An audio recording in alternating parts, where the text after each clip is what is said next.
71. I believe it. I absolutely believe it.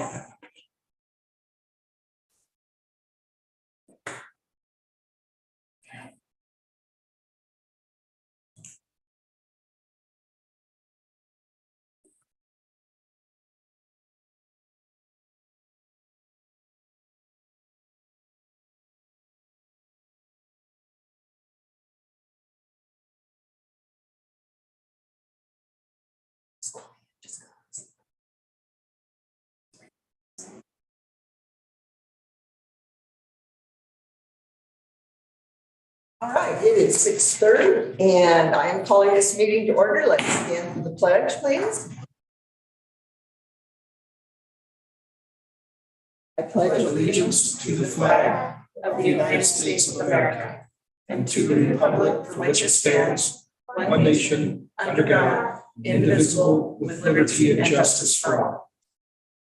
All right, Ms. Vetter, can we have roll call, please? Mayor Bachman, Here. Mayor Pro Tem Knudsen, Here. Trustee Smith, Here. Trustee Valentine, Here. Trustee Stelter, Here. Trustee McKinnis. Here. You have a quorum. Okay, we can continue. Next up on the agenda is the approval of the agenda. I get a motion. Hang on, what's? Oh, let's see. We received an email from a citizen who was interested in applying to be on the tree board. And she had asked that we perhaps take the tree board reapproval of 2 existing members off the agenda and put out that there are 2 potential openings on the tree board. So I just wanted to bring that up to ask, has it normally been done that if there are people whose terms have expired and they want to stay on, that we automatically put them on? Or have we in the past made it available for people to apply to get new members? We rewrote that code. We're bounded by the idea of Chicago style politics where the board gets loaded with a certain group of people who have a certain agenda. And then on the other hand, nobody wants to do it, which is usually the case. We don't have enough people. We have to really high them up. So what we said was the people who are on it can, they're term limited, but they can re-up if the board approves. So if the board approves the 2 folks who are on the board, then it's sort of a dead issue. And well, there is information, Second. new information. Greg Hottinger actually was one of the people who has applied. He was reappointed last year and his term wasn't actually up. Oh. So actually we only have 1 open seat on the board. And so we have at this point, Paula Martin and Suzanne Watson who have applied for the board. Paula Martin has been on the board and the chair of that board for a long time. Well, Yes. the person who sent the emails, there was no announcement for asking people to send in an application to be on the tree board, as we just did with the trustee and the planning commission. So this person said, why wasn't there an announcement for people to apply for the tree board? And I don't know the answer to that question. Usually we would post it if there was a vacant opening, an empty seat. And in this case, there isn't. So I guess I would ask that we check with the code, because I don't think we have other boards that people just get to say they want to continue without giving it, opening it to other people to be new board members. And that's just not what we have done that I'm aware of. So I'm just curious if that's what town code allows us to do, to let somebody perpetually stay a member without opening that position once their term is up. So I've, Okay. Nick is, sorry, Nick, you're also online, but I did look this up. So section 2.720 membership terms of the tree board. The last sentence there in section 2.720 says, the terms of office for the tree board shall be 2 years renewable by the board of trustees. and a member of the Board of Trustees consistent with his or her term of office. Nick, does that, I guess I don't know if that means that it's automatic renewal or how that operates. Yeah, and the TV is not up over here. So I don't know how it's operating. Can you guys hear me? I see that the TV. We can. Yeah. Okay, great. I believe what that means, and I'm gonna take a look at it now, but from hearing what Stefan said, and unless I've forgotten something, basically what that means is there's a term of 2 years. The Board of Trustees can renew that member's seat on the board, but there has to be affirmative action by the board to do that. So it doesn't automatically renew after that 2-year term, but it could be. And that's not really the question, is automatic renewal. The question, as I understand it, is opening it up. Should it be advertised? Opening it up to others. Well, I mean, it's the same as any appointment, really, right? The board has ultimate discretion in making appointments. And if there's no rule that says that the board can't appoint the same person over and over again, then there's no limit on the amount of terms that person can serve. But let me take a look further to see if there's anything about term of the tree board, term limits on the tree board, and I'll get back to you. In the meantime, if you want to continue your discussion, that's fine. Okay. So it sounded, I'm speaking up at this point about approval of agenda because of that email and whether this person had asked that it come off the agenda so there would be time to take letters of interest.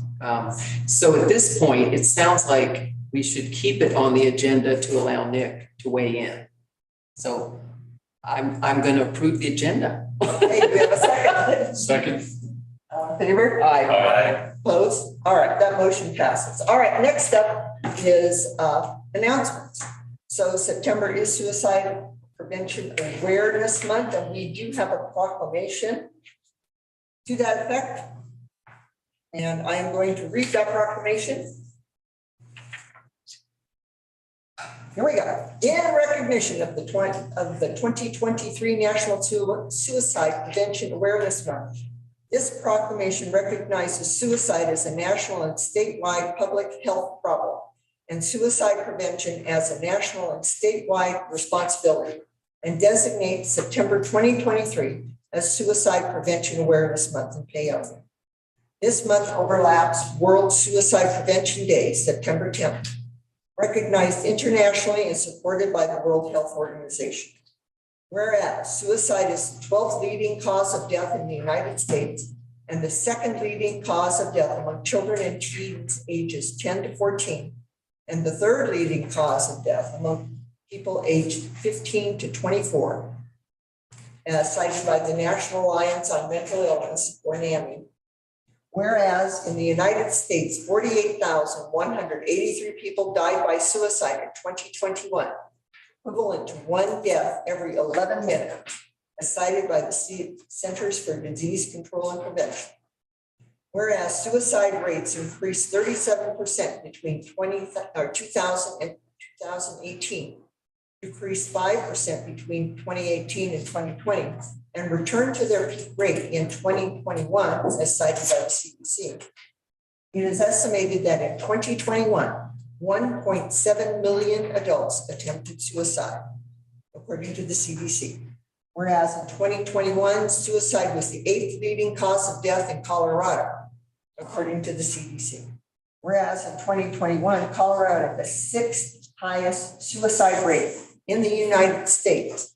1,384 people died by suicide in Colorado, according to the CDC. Whereas over 90% of the people who die by suicide have experienced symptoms of a diagnosable and treatable mental health condition, although that often that condition was not recognized or treated, according to NAMI. Whereas organizations such as Tri-County Health Network are dedicated to saving lives and bringing hope to those affected by suicide through research, education, advocacy, and resources for those who have lost someone to suicide or who struggle, and urge that we, 1, recognize suicide as a preventable national and state public health problem and declare suicide prevention to be a priority. 2, acknowledge that no single suicide prevention program or effort would be appropriate for all populations or communities. 3, address the disparity in access to mental health care for underserved and underrepresented groups and advocate for ending these disparities. 4, fund new suicide research to support culturally informed and evidence-based mental health care services. 5, encourage initiatives based on the goals contained in the Colorado National Collaborative for Suicide Prevention. 6, promote awareness that there is no single cause for suicide and that suicide most often occurs when stressors exceed the coping abilities of someone struggling with a mental health condition. 7, develop and implement strategies to improve and increase access to quality mental health, substance abuse, and suicide prevention services and programs. 8, continue advocacy to ensure that we can reimagine a comprehensive suicide, mental health, and substance abuse crisis response system that builds on the historic new 988 number for suicide and crisis lifeline. Therefore, be it resolved that I, Mary Backren, Mayor of the town of Paonia, hereby designate September 2023 as Suicide Prevention Awareness Month in Paonia, Colorado. And just on a personal note, I would like to say, as a mental health professional myself, suicide, especially in the state of Colorado and in border counties, such as in Delta County, Colorado, have really high rates of suicide.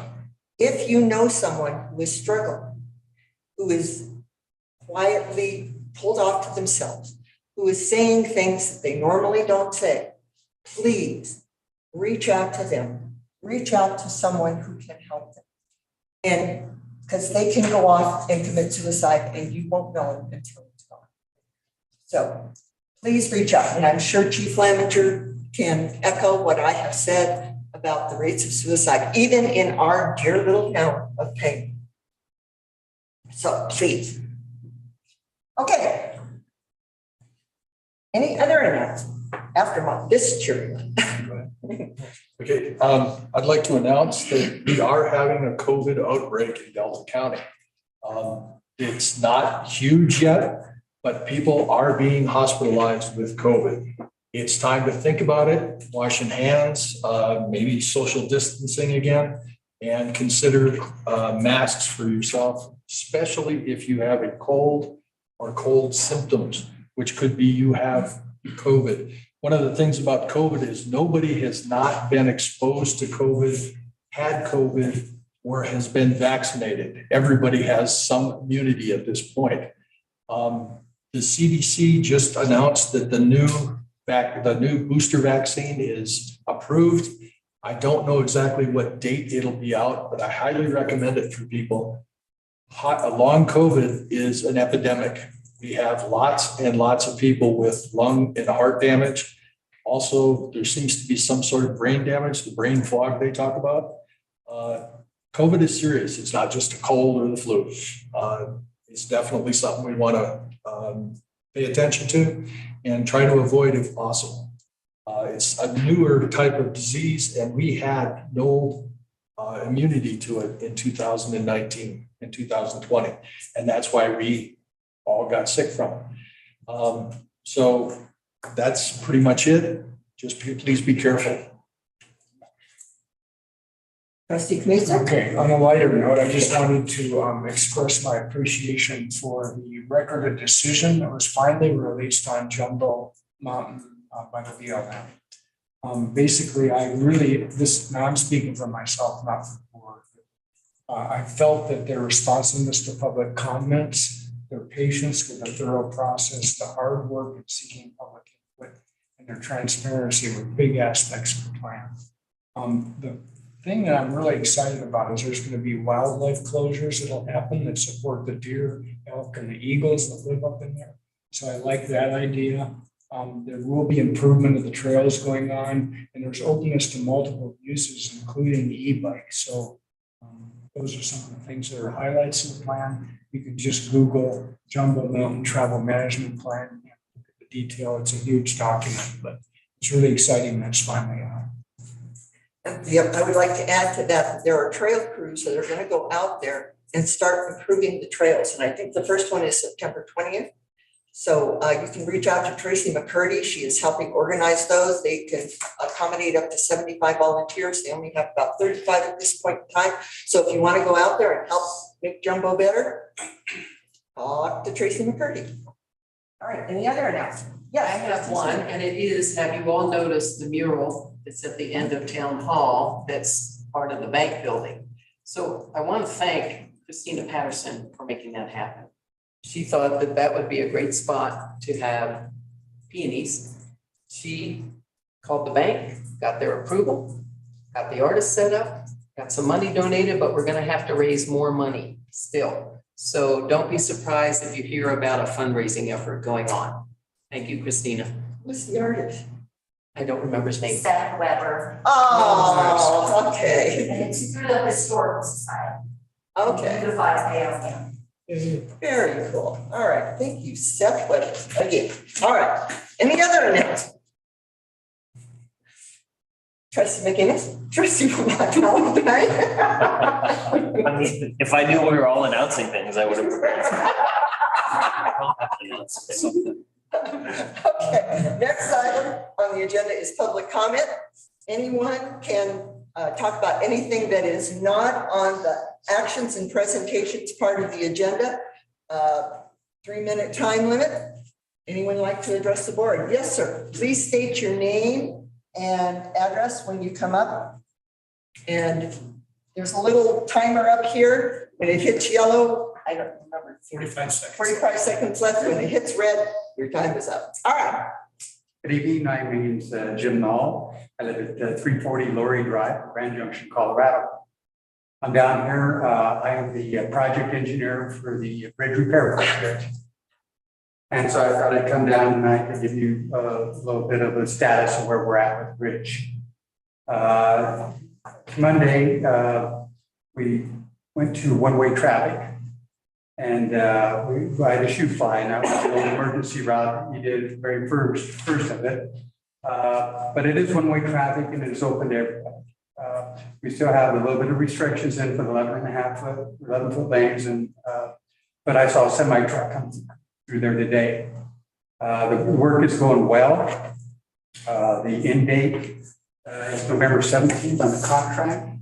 I'm going to stick with that end date because I don't want to say anything earlier than that. And if I don't deliver, there's going to be heck to pay. But good news is I've been up here for about 3 or 4 weeks. We haven't had one phone call come in to our public office, which makes me feel good. And also, I was out with the flaggers last night, and I just talked them down, and they said that most people are being very nice and being very courteous coming through. I think it's because they know they're not going to be held up forever. They have to make a long detour. They can make it to work.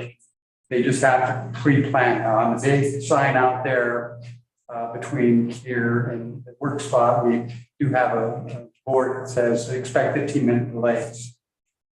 I don't anticipate any 15-minute delays, but I'd rather have say 15 minutes and give them 5 than say 5 and give them 15. So I don't think it's going to be over a 5-minute delay in one direction, maybe 7 minutes at most. Depends on how many cars come in. Of course, we've got some other construction projects come on it, kind of release the cars all at once to back things up. But we have a really good contractor out there, Wadsworth. They're doing a fine job. CDOT's doing a bang-up job of making sure I have the tools necessary for the project. I have a good team working on it. So everything's going as per plan, as per schedule. We got the pipe in, which is a big thing. It's a 72-inch pipe, which is oversized. So we don't think it's going to take a heck of a mud puddle to come down and get rid of that one. Then we got the encased in concrete as well. So I think things are going well. I know there might be a question, so I'll leave it. Questions from the board, Mr. Knoll? Yes. What's happening, I've been through there a couple of times daytime, but what happens at nighttime when the crews are on? 24 hours, 7 flag. You'll see light plants out there and flaggers out there. That's the only way we can do it. So you don't have those stoplight things? Pardon? You don't have those stoplights? No, they just, you know, and I like the flaggers out there a little bit better, because they can slowly, it's about a 15-mile-an-hour detour there. So having the flaggers, when you stop them there, I think really keeps it a little bit, keeps the traffic slower. And it's a tough little detour. I mean, we got the canal right there, we got Bear Creek. So it's not the easiest one I've been on, but it's I think it's going to be acceptable. Other questions? Thank you. I so appreciate you coming to the board and giving us this information. And my appreciation for CDOT for everything they have done to make this as accommodating as possible and to keep us informed. Thank you so much. You're welcome. One thing, call me, my number, feel free to write it down, it's 970-433-4605. And I'm usually available, well, the cell phone's not available up there very much. I'm available 24/7. So if there's anything that I can do for you or any issues, please contact me first. I'll take care of it. I promise. Thank you so very much. And I used to be a planning commissioner for Grand Junction. No, thank you.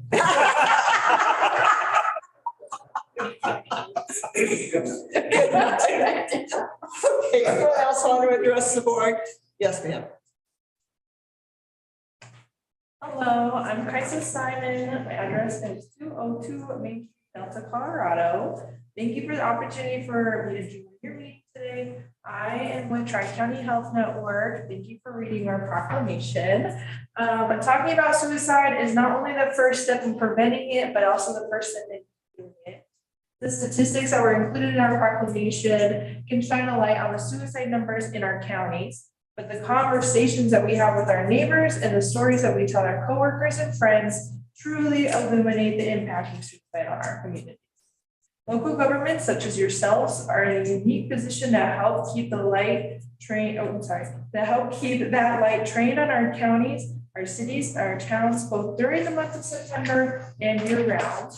We thank you for having the courage to help reduce the stigma that comes with this topic. We know that our community members feel the same. We encourage anybody who needs support and wants information to reach out to Tri-County Health Network. We have a whole entire suicide prevention team. We are ready to do this work. Or to call 988, the Suicide Prevention and Crisis Lifeline.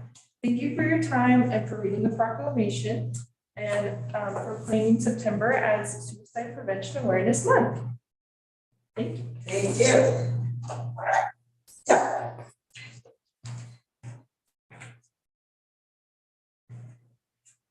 Good evening, trustees. I'm Natasha Leger. I'm the Executive Director for Citizens for a Healthy Community, and we're based here in Paonia.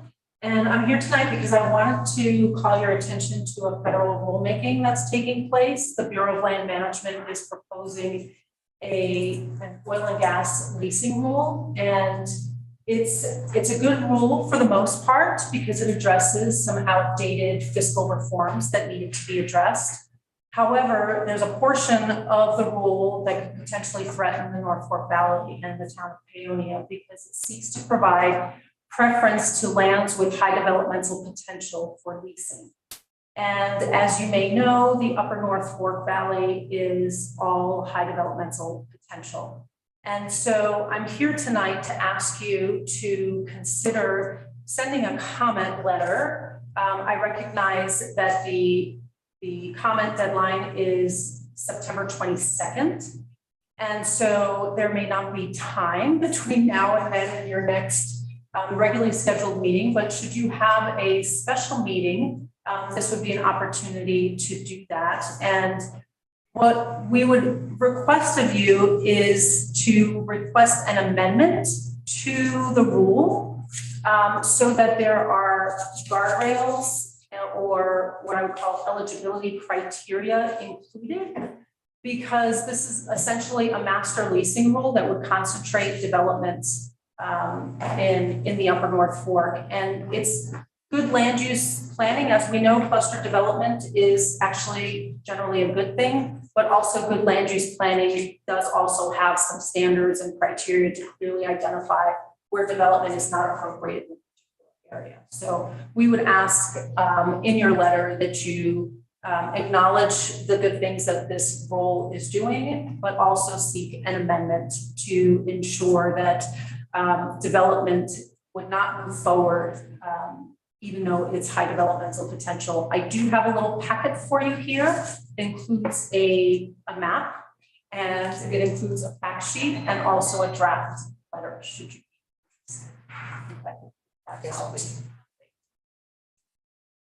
And I'm out of time, but there's a second federal rulemaking, and that comment period, right, and that comment period ends on September 29th, and that is the National Environmental Policy Act rulemaking. And I bring that up because the town of Paonia relied on that in the past to ensure protections, and especially in regards to proposed Paonia burn around this race.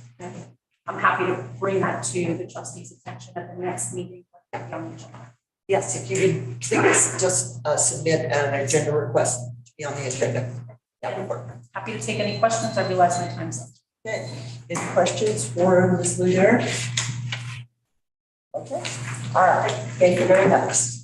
All right, Mr. Goldman. Great, thank you. Thanks for having us.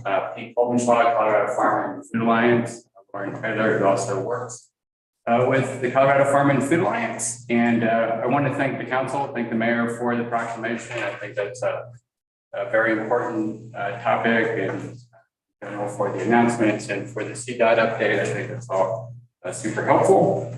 I'm here tonight. We're here tonight to talk about climate change. And you may know, you may remember, you may have seen that last winter we released a report on the climate crisis here in the Gunnison Basin, including the North Fork Valley. And I think, as we've seen all around the world this summer and right now, I mean, my gosh, what's happening in Libya and just really everywhere, every day now, it seems that there's extreme weather events that are killing people and wreaking havoc. But there's a real opportunity to act right now for this council and really for this region, and that's what we want to talk about. And that's really what our report focuses a lot on, are the solutions and the opportunities we have here in this region to be rural climate leaders. And so that's kind of what we want to talk about tonight, and specifically mention that the Inflation Reduction Act is out there. It includes historic levels of funding for local governments to address climate change, to prepare our infrastructure and other systems for what we know is coming, to mitigate our own contributions to the problems by eliminating emissions and by figuring out ways to increase natural uptakes of carbons. And there's really a whole host of things that local governments can do. So we bring a few things to you tonight. And I'll leave this here with staff. We have a greenhouse gas reduction toolkit, which goes over all sorts of things that local governments can be doing right now. And then we have a copy of our report, a hard copy of that report. We also have some just summary sheets for each of you. And we have three asks that we're going to leave you with. First, we want you to center climate action. So when you're doing your planning, really everything needs to have a climate component in it. All your planning, all that activity. The second ask is that you work with your peers. There's opportunities to work with your other municipalities here in Delta County, in the North Fork, and to think about things like transportation, waste management, walkability, all these things that could actually benefit from some convergence of a few governments. And then finally, act as a board. Make a statement as a board that climate action is important, and make sure the county knows that as a board that you feel that way, and make sure that our state legislators, our congresswoman, our senators also know that. Thank you very much. Thank you. Can I pass out? Yes, please. All right, so anyone else like to address the board? Yes, please.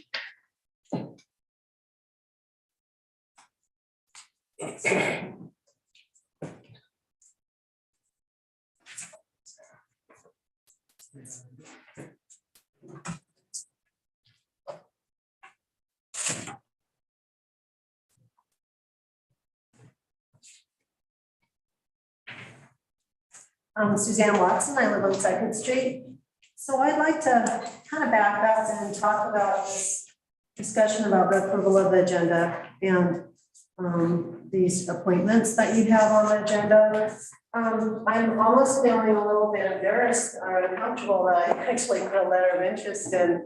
Maybe it should have just said tree board reappointments, because I believe this is confusing. I want to say I spent 3 hours on Sunday morning going through 46 agendas to try to figure out who is on the tree board. It's not on the town website. It's not on the tree board site. There's no definite time that people are appointed, like every January, 2 years. If people resign, they, there's no definite system. So it's impossible to find out who your board members are. And so the last appointments that happened were last November, 22nd. There was a call put out several meetings before to open this to the public. I want to say that your ordinance says the board shall consist of a minimum of 2 people and a maximum of 6 volunteer community members. All 6 volunteer community members do not live in town. All 6 do not have street trees in town. 1 member even lives in Hotchkiss. So I'd like to, since you're going to need community buy-in, our town resident buy-in to take care of this tree problem successfully, I'd like you to start thinking about amending this ordinance because I think it's very imperfect. And maybe say 3 out-of-town members, 3 in-town members. So there's always like that option. If you're not getting enough in-town members, you have some open seats. If you're not getting enough out-of-town members, the reason why we had out-of-town members is because sometimes, they can have interest and more experience, and we were looking for that. But I think you need people also who are in town. And I think if you want community buy-in, people don't always apply, but give people a chance. If we're talking about tree removals, this hits very close to people's hearts in this town. They're so used to having to have taken care of their own trees for all these years. And I know the town wants to become a little bit more proactive, but it's so important to encourage always community members, or else you're going to get people completely shutting down and not participating. Thank you. Thank you, Ms. Watson. I would suggest that you put it on a new agenda and accept that. Anyone else like to address the board about something that is not on the actions and discussion? All right. Yeah, there's one more thing. Oh, yes, sir, please come up. Good evening. I'm Jay Roth at 205 Clark Avenue. And I wasn't going to address you this evening until the last that you spoke. And John, I get what you're saying about the tree board and the Chicago thing with like all the folks with the agenda and nobody else wants to touch it. But after what she just spoke on, say like 2 months ago, I got the form to fill out to apply to be on the either the board of trustees or the commission planning board, planning commission board. And I didn't choose to do either one of those. I didn't fill it out. I didn't feel qualified. It did say tree board and I couldn't find any openings for it. So I did not pursue the tree board. So what she spoke on kind of touched me enough to get up to speed and reiterate that I would be highly qualified and would be highly interested and do live in Pam. So you might want to look at that again, because I didn't spend quite as much time as you did, but I did spend some time trying to find out more about the tree board, who's on it, terms and such. Just 3 swings and a miss, so I just moved on with my life. But she spoke, so I did as well. Thank you. Thank you. Good evening. Anyone else? All right, seeing none, then we're going to move on to the consent agenda. Can I get a motion for the consent agenda? So moved. Second? Discussion from the board? Okay, seeing none, all in favor? Aye. Opposed? All right, that motion passes. Next up is staff reports. Town administrator. Okay, so bear with me, I'm losing my voice. But so, as I explained in emails earlier last week, my report isn't ready yet, so I'm going to give a verbal one, and I wasn't planning on losing my voice. But here we are. So my family is moved into town. We are actively unpacking boxes, and if you drive down Third Street, we're the house that has Jack Skellington and Sally and 0 balcony, so they're large. But we are in town now, and we're happy to be here. You'll see in my, I promise a report by the end of next week for August and September that details what we've been doing throughout the town. One of those items that we're going to have on there is an update on Doris Avenue and the sewer replacement project. You'll see in the disbursements that you just approved, there's about $156,000 bill from K&D Construction for the progress that they've made. I can tell you that the way that they presented their invoices is exactly what we need to be able to audit the project. And so when it comes time to do an audit for fiscal year 23, we have even daily reports and logs of who was on site doing what work. So that's incredible. We didn't have to ask for that. It was incredible that they already did it. So I was very happy, pleased to see that. It's moving along pretty quickly. You'll also see that I hear some of the concerns from the tree board, and we've already addressed some of them. So there's going to be a new spot on the website with agendas and who's on it. I sent that email probably a couple of weeks ago about how they should be organized. And I think it was well received by the chair to put that into place. So that's coming, and you'll see that for all of our committees and boards. They're going to have a spot memorialized on our website. So that's coming. But that's really all I've got right now. The report will be done, like I said, by the end of next week and available on the website. All right, questions for the town administrator from the board? Oh, well, Okay. Well, I've already escaped twice. Okay, moving on to Chief Lavender. Yeah, so one of the things I was gonna hit on was the 133, but obviously that was covered by someone much more efficient than I am. I would just kind of echo what you said and ask everybody, be respectful, those guys up there, slow down. Be careful, we're in that area. For the departments, we've kind of focused on some mental health stuff since I came on board here, and I think that's really statewide. This month further elaborates that with our suicide prevention. We have several resources available to us now. The co-responder that we're using, mobile crisis. The state's taking a lot of this very serious. I just got an update August 30th. They're now going to work on providing some mental health and mobile crisis transportation services. So if we have somebody experiencing an issue like that, we won't necessarily have to rely on law enforcement to put them in the back of a vehicle and transport them. We can kind of get rid of that stigma, clear up some resources and see if we can start helping them a little sooner in that process as we're coming into contact with them. So kudos to everybody, especially the state, for kind of stepping up and helping on that. Inside the department, this week alone, we have an individual who's at crisis intervention training right now. And what that is, that's a 40-hour class a week where they go down and they're put in scenarios with professional actors who kind of challenge them and work on helping them develop rapport, techniques, and really a system from top to bottom to deal with people who are experiencing crisis of several different kinds. So we're not just showing up, everything's black and white. We didn't always have the best outcome when we were doing that. That's something we're focused on. We have another officer going to that same training in 2 weeks. At that point, most of the department will have that training. That's been a kind of priority for us. I can't just take credit for that. I mean, I think the calls for service we're getting is better dictated. That's what we did. With some more mental health stuff, structural assists, people are asking for help and we want to be able to provide that. And so that's been a focus for us. we're gonna add some things to our website for people where they can just go to our website.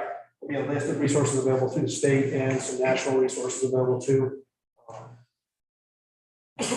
Those things will be accessible there, and also, for our community, just so they know, you can always reach out to us. You can call the department directly. If you're having, or you know somebody who's in crisis, you can call 911, and we'll get in touch with them and do what we can.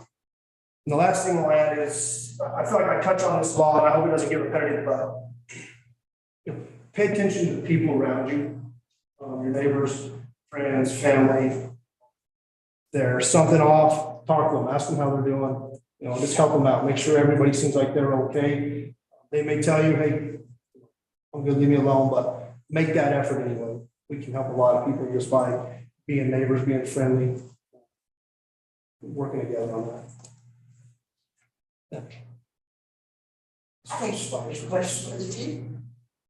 Just a comment. Yeah. It was really neat to hear that they've already gone through that training. We're already ahead of the game here. Instead of like reacting to the suicide prevention thing, we're already getting resources in place for that. I was curious if anyone here knows what month is the most vulnerable month for suicides. So I think that's when we really need to watch it. And I thought it was over the holidays, but I'm not sure if it's December. Yeah, with the weather changes, that tends to pick up. Depression always seems to sit in. We have some of that seasonal affective disorder, plus the stress of holidays.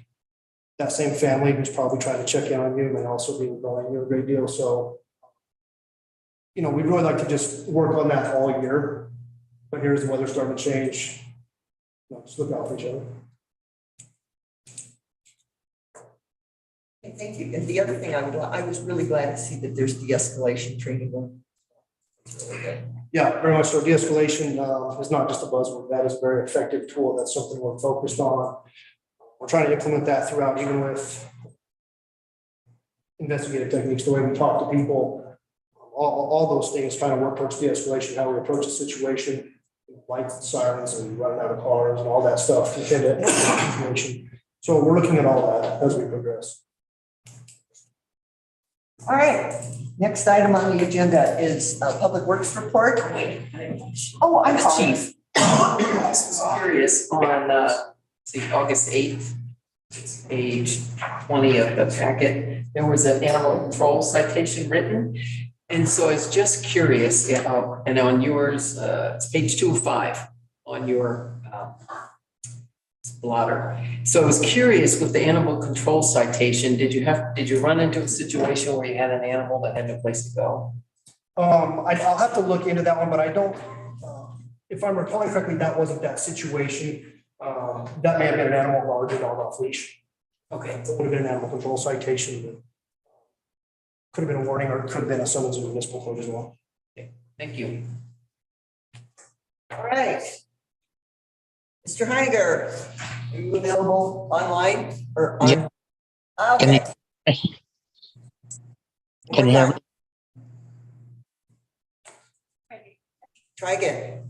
Can you hear me? Yes. Okay, yes. Sorry, I didn't get anything submitted into the packet. The guys have been tackling a lot of different tasks. We started doing hydrant flushing and flow testing, and we were painting the caps of the hydrants to match the flow so that the fire department will be able to just pull up and know how much flow they can expect out of a hydrant. That'll be kind of an ongoing process until we get them all done. We did get the Apple Valley retaining wall and the shed removed. That did quite a number on the grass in that area, and we will be replacing that as possible. They've been building railings and that for vulnerable areas that people could possibly get into the Paonia ditch. The guys completed some. I had photos. I just didn't get them updated or uploaded. I'll try to include those in the next packet.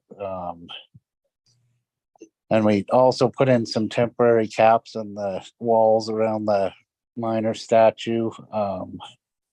we just reused some lumber that we took out of Apple Valley Shed and repurposed it and made that work. So it was pretty cost efficient, just took time and minimal materials to get that in. That's still gonna be at least a year out before we can get a direct match replacement for the actual granite that was on them. So then just lots of tree and brush trimming in the alleys and other problem areas around town to try to increase visibility. We had 4 water leak repairs. One of them was boring a new service line under the tracks. And been trying to get the street sweeper out more often recently as well. That's kind of all I have. I know there's more that I'm missing, but Corey, if I may, so they've also been repairing potholes in town. Yeah. So it's not just filling and tamping, they're saw cutting, replacing good sections of asphalt. A couple of the areas that he was talking about for railing, there are 2 more rails that are going to be made along Main Street at Paonia Ditch. So if you're coming out of our public parking lot right now, if you take that turn a little too sharp, you could find yourself in the drink. And so there's going to be a rail there as well. They put one up, I think, in the alley off of, was it First? it's just off of 3rd Street, where the ditch comes through into the alleyway off 3rd. You'll also see that there are some slow children playing signs that have gone up around parks that have been relocated to appropriate sides of driveways. There are also some cornering mirrors that they're putting up. So you may see some safety cornering mirrors that you haven't seen before. And that's really to help, with traffic coming around corners. So they've been busy. Any questions for Mr. Heinrich from the board? Okay, seeing none, thank you very much, Corey. All right, next up is swearing in of Deputy Clerk Ruben Santiago. All right, away from the machines, people. Do you need somebody to take pictures? I'm sure Ruben would love to have a picture. Oh, we have Tammy, the professional photographer. Yes, get behind you.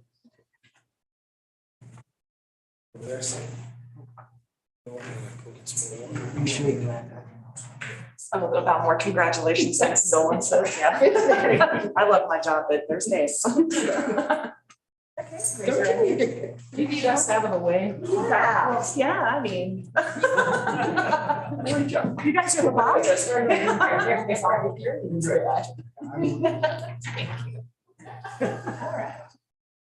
I state your name, I, Ruben Santiago, affirm that I will faithfully affirm that I will faithfully support the Constitution of the United States, support the Constitution of the United States, the Constitution and laws of the state of Colorado, the Constitution and laws of Colorado, and the laws of the town of Paonia, and laws of the town of Paonia. and I will faithfully perform I will faithfully perform the duties of the office the duties of the office of Deputy Clerk of the town of Paonia, Deputy Clerk of the town of Paonia, to which I've been appointed. to which I've been appointed. Congratulations.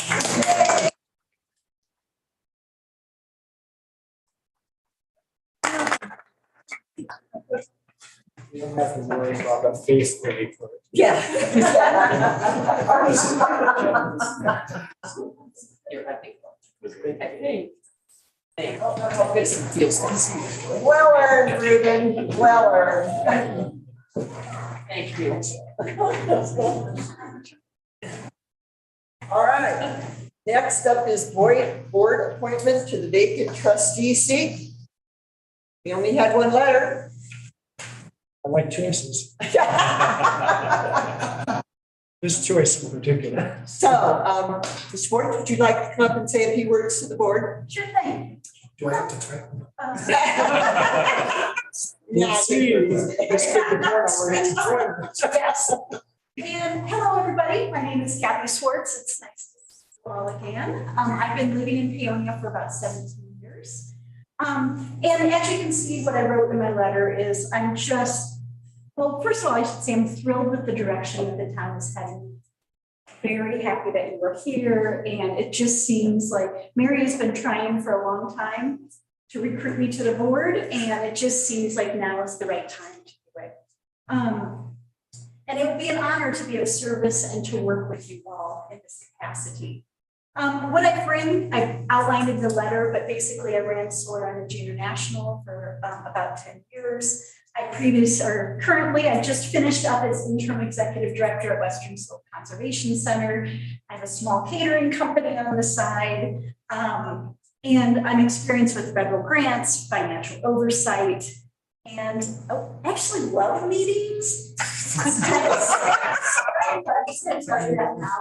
I'll just say that my last pretty positive person. I think that this town is an amazing community. There's a reason we're all here, and I look forward to just working to just help make it an even better community. Personally, I'm a dog lover. I have 3 dogs. I love biking, and I live in a fully solar powered house. That's any questions for me? Questions for Ms. Ford? Yes. Well, just a comment. First of all, I'm really glad to see someone apply to the board that's also interested in electing and being elected. So that part of the letter really gripped me, and I'm glad you wrote that in, because we want that continuity on the board. So thank you for doing that.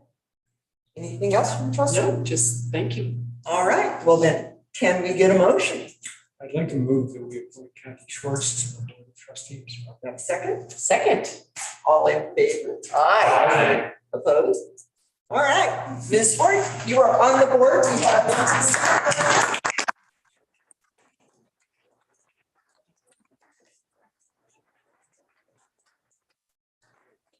Yes, we have another swearing in. Okay, move this chair. This is like my favorite part of my job.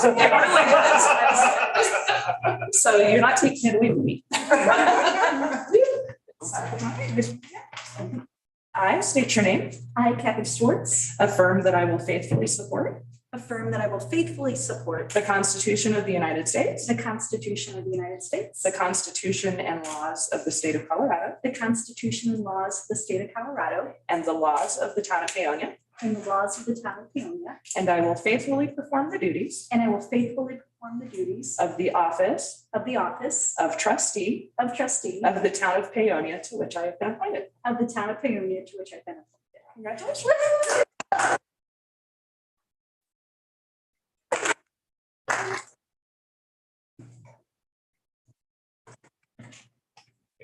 Take out my cord. All right.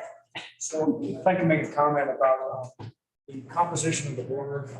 Mexico is number 4 in nations in the amount of women participating in their government. The United States is 71st on that list. It's nice to see that we now have more female supervision.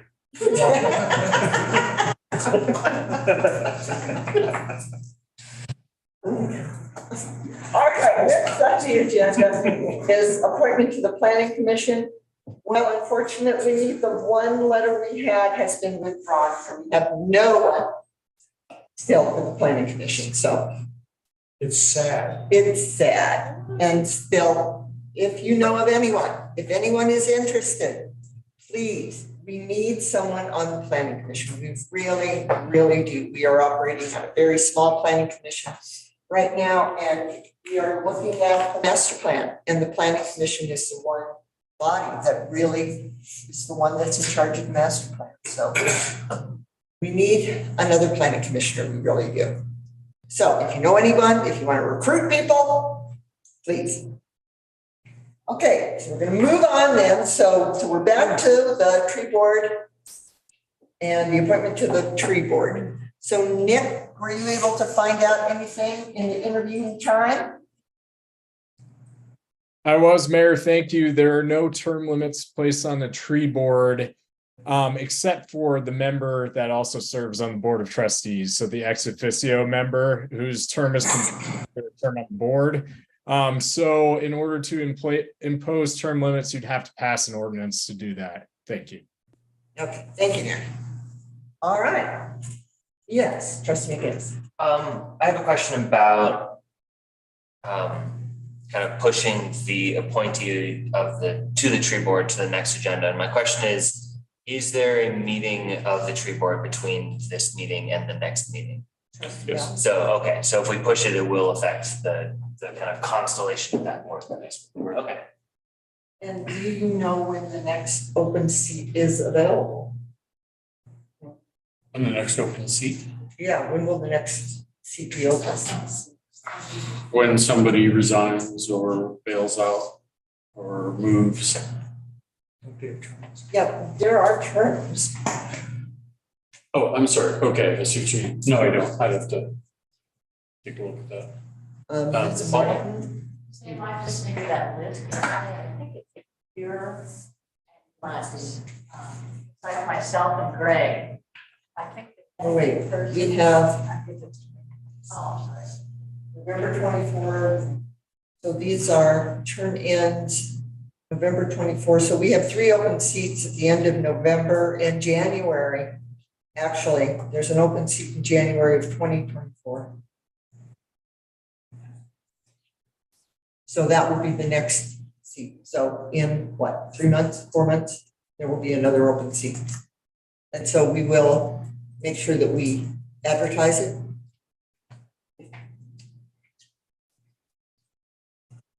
Okay.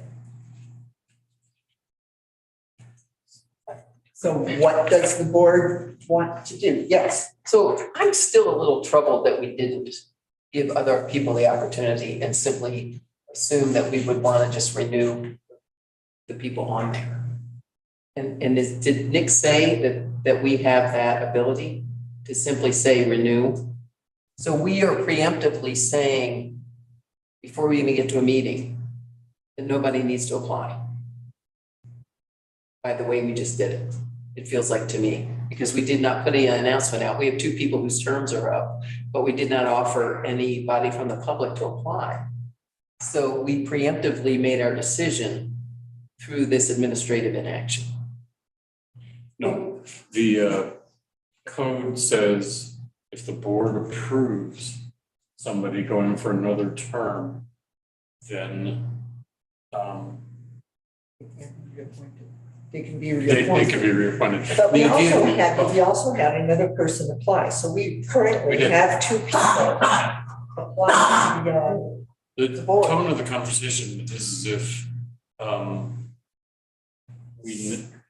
there isn't anybody else, but there is. yeah, there are 2 people that are up for the seat. There are 2 people in their existing seat who are their 2-year term. No, that is not true. Oh, then I only saw Suzanne Watson. Suzanne Watson and Paula Martin. And no, but there was also, what's the gentleman's name? Greg Cottinger, Greg. and he's already renewed. He renewed last November, so he's. Oh, so that is, so wanting to he's, stop. okay, So so we have this, 2. all right, then let's talk about this a second. So Greg did not need to renew. He Correct. did not need to submit what he submitted. Correct. Okay, So we have Suzanne Watson and we have Paula Martin. okay, so it turns out, but nobody knew that. That's my point, is that we did not make the public aware that we had 2 seats whose terms were about to come up. And we would like to take applications. Because by not doing that, this was a snafu. We thought Greg's term was up, right? His term was up in January. Okay, what, Okay, somebody, so actually, Ms. Martin, would you come up to the podium so that we can? I don't quite understand who's on first. I was gonna say, I actually had it pointed out to me and I looked it up and confirmed it in the minutes that November 22nd of just last year Greg Ottinger was actually reappointed to the tree board along with three other people. He renewed a year earlier than he needed to, but he was reappointed last year, and it says so in the minutes. So. And then, does that mean he has till November of 2025? No, 2024. 2024. So it's a moot point about Greg. Greg is, yes. He's moot. Okay, so there really is just Paula is the only one, the only current member whose term is about to end. I And guess my date is different. I thought it was true, but I had somebody point it out to me and I looked it up in the minutes, and the minutes showed that he was reappointed. so then let me just go my next step. So Paula's is the only seat potentially open. We can renew, you have applied to renew.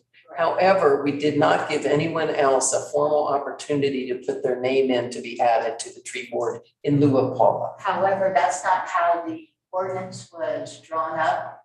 We sat down, I think it was 20, we sat down, and at that time, there was the opportunity for 2 or 3 year appointments.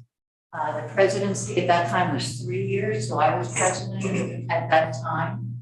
And at that time, we decided rather than have all these 2 years or 3 years, we would just make it 2 years. So my 2 years was up in January, and I missed it. And so that I wrote to say that I was, that I wanted to pursue being on the tree board, and that my term had ended, and I serve at the pleasure of the Board of Trustees.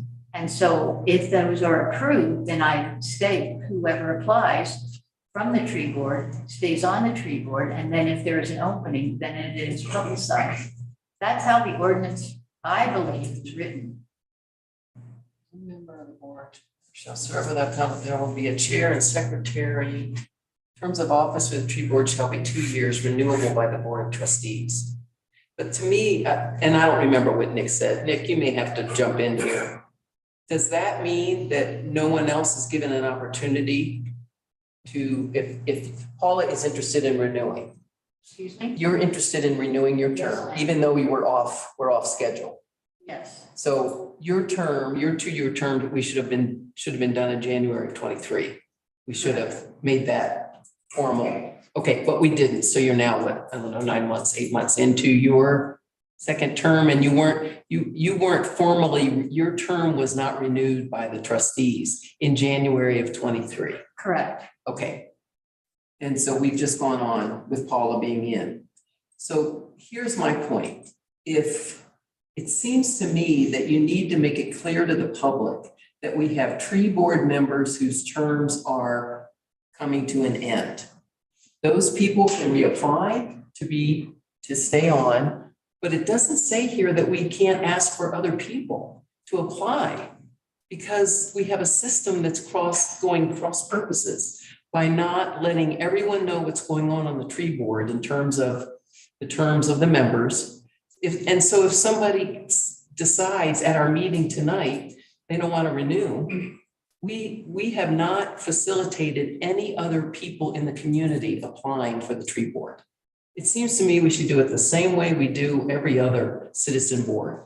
That when the terms are coming up, you let people know those terms are coming to an end, and other people should apply, because we may not want to renew the person that's on there. We may want to see new people. And isn't that the board's prerogative? I guess it's a Nick question. Thanks, Trustee Smith. I don't actually think it's a Nick question. I think it's a board question, and it's a policy matter. So I think what the ordinance says, what it says, and I mean, it gives sort of the guardrails of what you need to do. You can renew membership after the 2-year term. It sets the parameters for how many citizens can be on the board and the makeup of the board generally, but doesn't say what you have to do as far as public outreach and when you need to advertise things, if at all, that you need to advertise the positions. So that is a policy matter subject to the board's discretion. And I would recommend, if the board is in favor of doing what Trustee Smith says, adopting some sort of policy to that effect.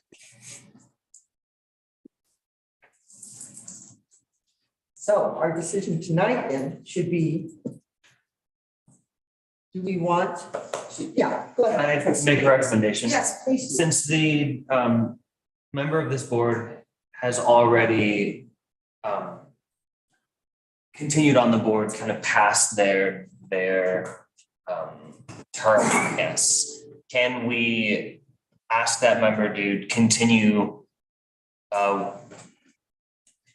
their term on this board to give us enough time to notify the public and actually have the same system? Because I think the question that I'm hearing Trustee Smith bring up is there a reason why the tree board needs to function in a different way than all the other? And if the answer to that question is no, then I think we do need to kind of do our due diligence in garnering public outreach and opinion in that. And in that vein, we need to write a policy. Yeah. We need to have a policy in place that says such a thing, which we do not have at this point.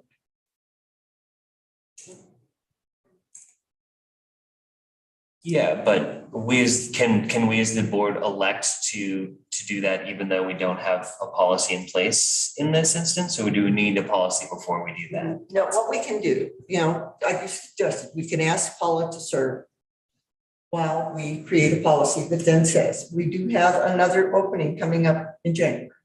Okay. So that gives us some time to create a policy so that come January, we can then open it up to the public at large and advertise and do all the stuff we do as we do for other public. Which means that we are automatically continuing Paula's position on the tree board through January. Let me just get this was this year, 24. We are tacitly saying that Paula will stay in her position through January of 24. And then because of your 2-year term, which was up, 25. 25. I'm got my years wrong. We would be, which we probably need to vote on. Yeah. And then there'll be another opening in January of 24. And we're potentially saying we will begin our policy at that time of letting people know there is a position open on the tree board and ask for letters of interest, because the form that people have to submit, they have to check if they're doing it for the tree board. So we have this form. Why aren't we using it like we do with all the other committees? I don't understand. Where did this sort of fall by the wayside when the form looks like? The form also is open for all the other boards. And if there are no openings on the other boards, the form just goes in the file. Right, but it's there. The tree board, we have set up a way for people to ask to be on the tree board and submit their letter of interest. So let me ask one other question. Do we have the total 6 members plus John as our trustee representative? Do we have 6 members on the tree board right now? Yes. Okay. So it's fully filled. And the other thing we really do need to talk about, and I think it was a very good suggestion that we create a minimum number of people that have to be in town on the tree board. I think we need to do that by Right, and that would have to be by ordinance, but I'd like to make a motion to that effect. That be. All right, well, let's get into it. Let's do this first. Okay, let's do it from the public and then we'll go ahead and do whatever motions, whatever we want to do. Okay, from the public. All right. Hi, I'm Sally Zeman. I live on 3rd Street. And I believe here in this audience, there are 3 people interested in serving on the tree board. Suzanne, the gentleman, and I. So I really would like a chance to try to even get on a tree board. And so I'm supporting Paige's concern that it hasn't been open enough to application. Thank you. Thank you. Yes, Christine.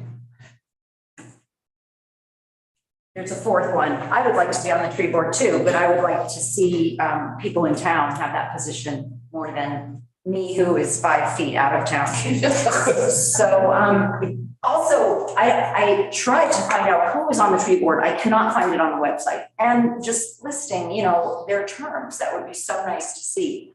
Also, I don't even know where when the tree board meets, has not met in a long time. And it really would be wonderful, because the tree board is so important, to have it be meeting like every month and know where it is and really get that word out there to the public, because I've been looking. And also on the website, it is so sort of outdated for the tree board. So all those things I would love to see. Thank you so much. Thank you. Ms. Watson.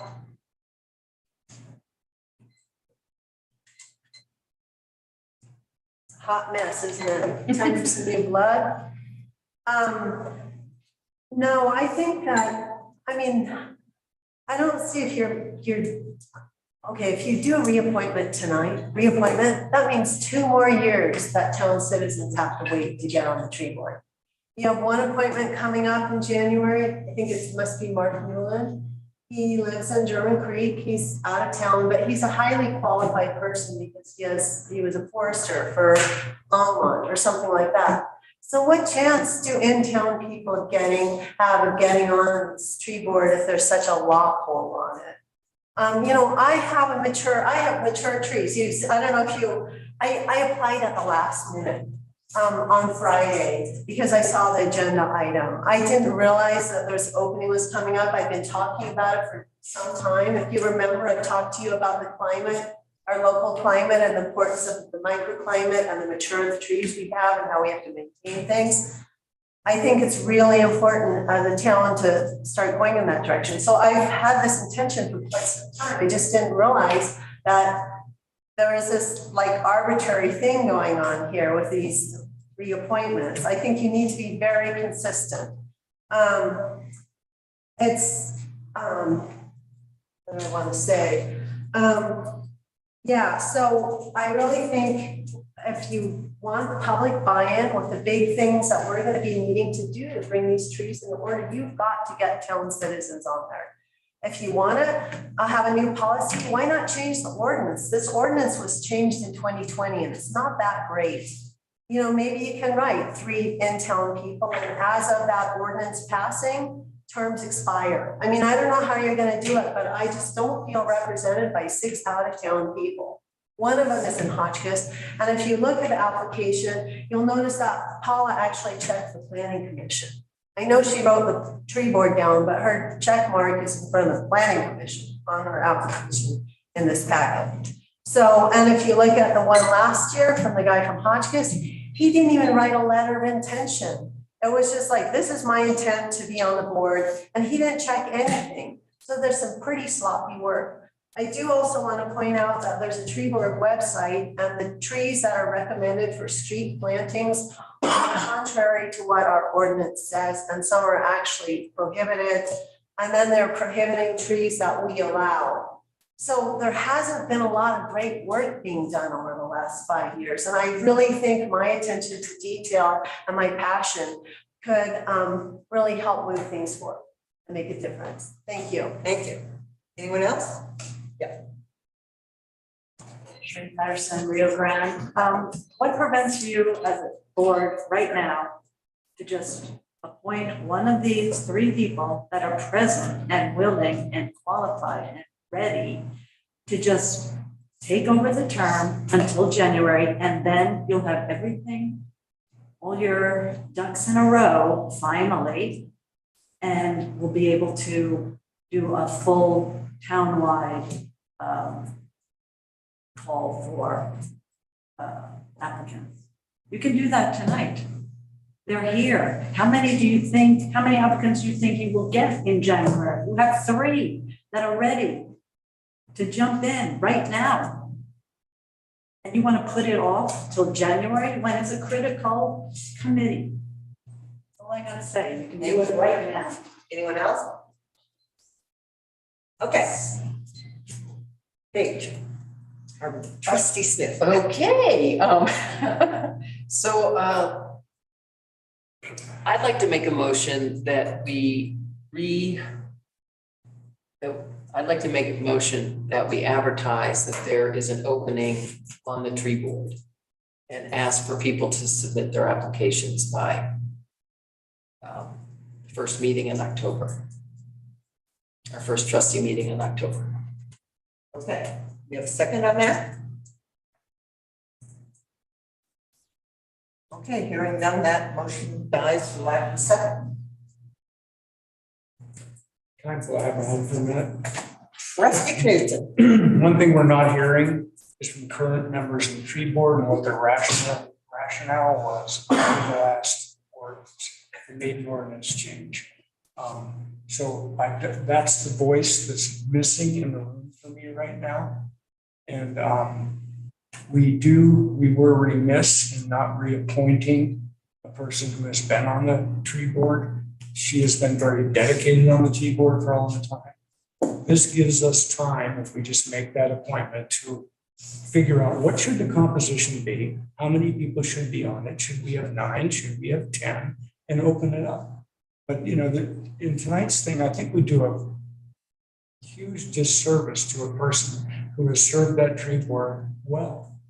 And I'm concerned about shutting that down. So that's my personal opinion.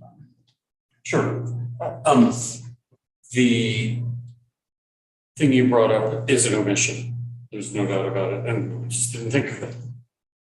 What we replaced was a really, truly insane ordinance that said we had to write up this matrix of 5 by 7 different things we're going to do with every plant, weed, and shrub in Paonia. And it would have taken a full-time staff of 6 or 8 people to do that. It was really nuts. So we rewrote our duties and responsibilities. That was the first thing. And just as an aside, this is all sounding like the tree board is a big, powerful organization that can do all this stuff. You know it. It's not. We're basically like an after-school club. We get to do Tree City USA, and I added Sick Tree Day and Arbor Day, right? The tree planting thing. And that's what it had been forever. Anyway, the problem was we had term limits, and we ran the risk of having nobody on the tree board because people cycled out, and we had to look far and wide for people who would do it. It's just a warm body. That's how I got on it. You know, somebody said, somebody who knew somebody who knew somebody. You have a big background with extension service and a lot of tree experience, but I had no intention of doing it. Somebody who knew somebody who was on the tree board said they need somebody to be on it. And I said, well, okay, I guess I'll do it. That's how it worked. So we said on the one hand, we don't want people to be in on the tree board and have the packed committee problem. On the other hand, the more usual situation, we didn't want to cycle people out of the tree board and have nobody left. That's the usual problem. The fact that so many people want to be in it, and we have apparently so many grand responsibilities and power and budget. No, we don't have any of that. We don't have any of that at all. It's not there. So we are an after-school club. And we want to be more. We want to get involved more. But we really have the power to make some recommendations to the board. We as a tree board person standing outside the board. That's about what we can do. So that was what went into the rewrite. It was an omission. The part about either if we don't reappoint previous members, then it should be open to the public. The what if there is a vacant seat issue, or as I think what's carrying the day now is to do the way we do with other committees. That was an omission and point well taken. So, and I think I made my point. Does that answer your question? Okay. And yeah, I just want to say, I think the tree board has more power than you're giving yourselves credit for, based on it shall be the responsibility of the tree board to advise the trustees about the selection, planting, and care of trees in the town of Paonia, referring when applicable to the most recent guidelines, documents, or master plan. So I really, maybe that hasn't been, the trustees have not look to the tree board to get the kind of advice we need, but it's obvious that we are all really concerned about our trees. And they're gonna take a lot more importance with the sidewalk issue and just with the shade issue. And it makes our town a beautiful place to live with our trees. So I think the tree board actually has a lot more to offer than you say. Based on that, I think we should, anyway. I think the way you put it, we have a lot to offer is correct. We don't have power. And we are moving into that role. No doubt about it. Trustee Sorry. Yeah, I'd like to see if we can refocus the discussion on the action that we are going to be doing tonight. And I think what I'm hearing is that the structure of the tree board kind of illuminates an omission that we haven't necessarily codified how we staff our committees. And so I think we have the opportunity to do that.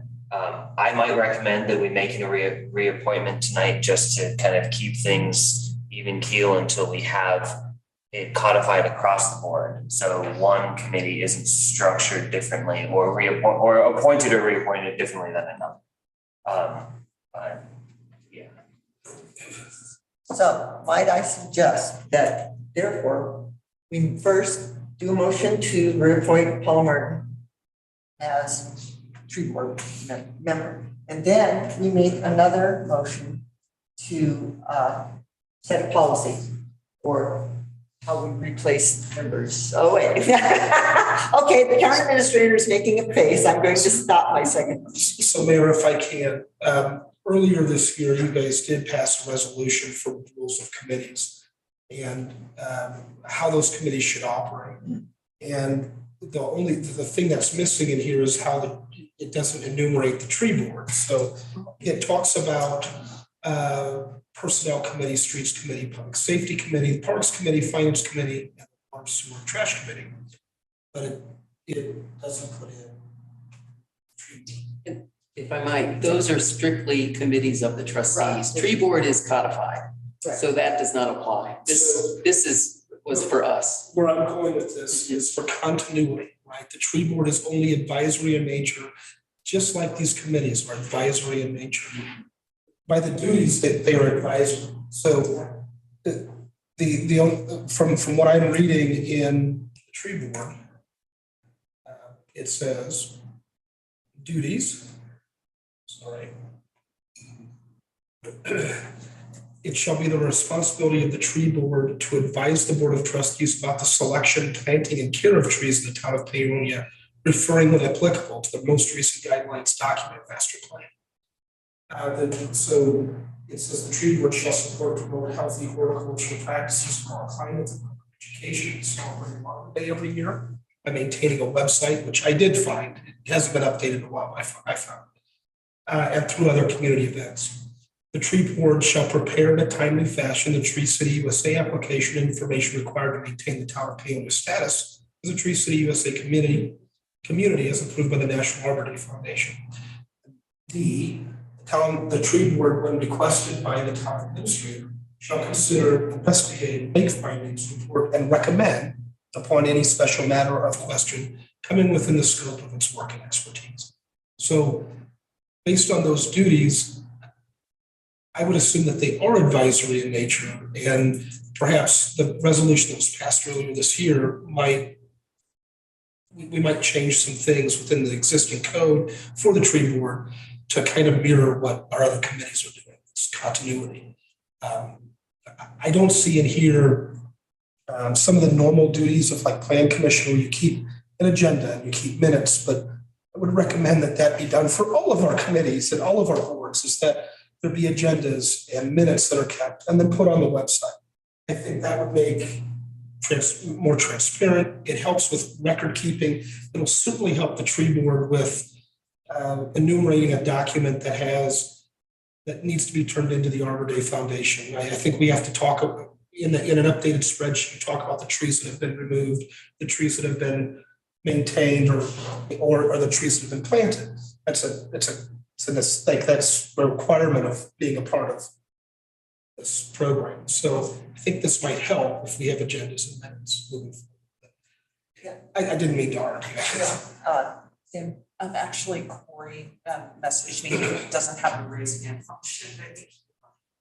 Oh, okay.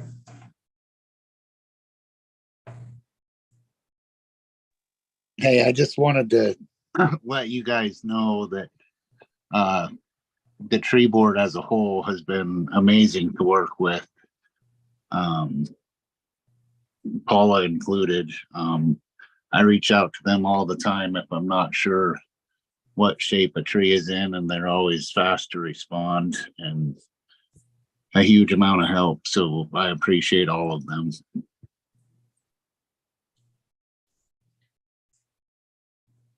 So, again, let's back to the agenda item. Yes. We haven't heard from two trustees yet, not a day or. Yeah, well, my first time speaking. Yeah. So, I'm in favor with moving forward with Paula, electing her to the board and also bringing it in line with how we work other committees. I think the tree board is hugely important, and I agree with so many of the audience members that it's just going to continue to be important. And I want to make sure that we're in line. I also think we have to, I don't know what's been done in the past, but our application clearly says include a letter of interest. And if there's no letter of interest, I think it's an incomplete application. Thank you. I have a letter of interest. Excuse me, not from the audience. Trustee Stelter. In the interest of getting the tree board to function and we get us off of the ground where we're at now, where we're just talking in circles, I think that we ought to reappoint Paula until January, and then we will have 2 openings on the tree board, and we will advertise for people to participate in the tree board. It also gives us enough time to make sure that they have the composition of the tree board of which we want. Just as a point of, Paula's term is till 25, January 25. The opening is January 24 for the ballot. And why have we been discussing reappointing Paula? Because it didn't get done in January of 22. Or 23. I mean, 23. Trying to be in the past. It didn't happen. It wasn't brought to our attention that it needed to be done, apparently. So just as a point that we would have. Yeah. So if we make a motion to appoint Paula, it will be until January. All right. Is somebody ready to make a motion?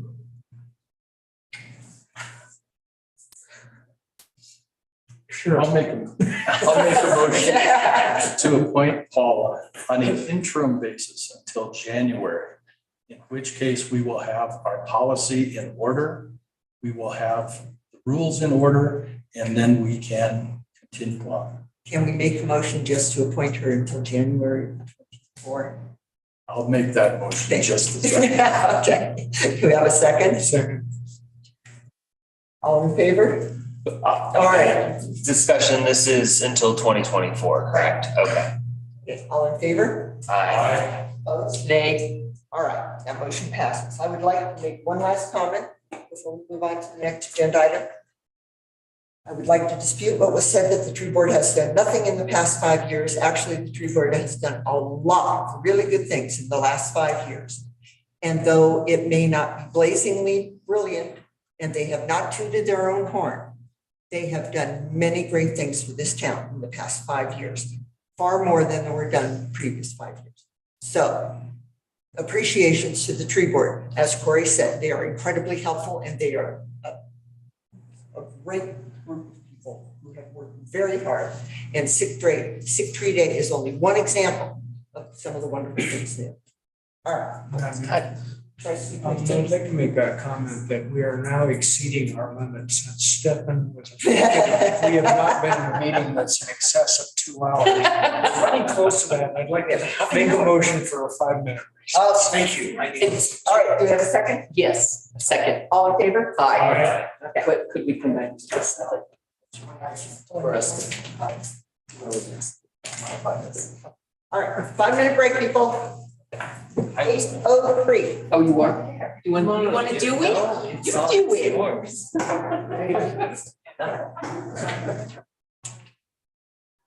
Well, Thanks.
So. Look it on out, Paige, you're the one who wants to talk, so. Oh, that's right. Well, actually. Trustee Smith. So I would like to make a motion that we task the administrator to make changes to section 2-7-20, membership terms of the tree board. And I have a second request, and that is for I'll make a separate motion, sorry. Let me leave it at that. Okay. Is that, Do you have specifics on that changes in membership of the? in the membership terms, I think we needed clarification that, okay, this is not the motion. It could be the way it's obviously on the Board of Appeals, Planning Commission, that are all codified as well. We have a system that makes it clear that we have to let people know there's an opening so they can apply. So I don't know what the compensatory, the same language would be, but I think it needs to say what it says for other citizen applications for openings. Okay. Whatever that might be. So reword that, Mission. All right. So a motion to, I don't know how to word that. I think a motion to clarify the membership terms for the tree board. Okay, and tasking the town administrator to do that in whatever capacity I see fit. Okay. Nick. Okay, do you have a second on that? I'll second that. All in favor? Aye. Opposed? All right, that motion passes. All right. You had your hand up, trustee McGinnis. I was gonna help clarify. And I promise you that I have a very user-friendly and clarified. Fantastic. Okay, good. All right. And I have one other question about the tree board language. In the duties, it says about the planting and care of trees in the town of Paonia. Is the intent that the tree board will look at all trees on both public right-of-way and private property? It's just something that I read this and I was kind of like. I don't think it has the authority to deal with private property. And so that this is more for like rights of way. So I would like to make a second motion that section 2-7-30A be revised to clarify that it is right-of-way trees.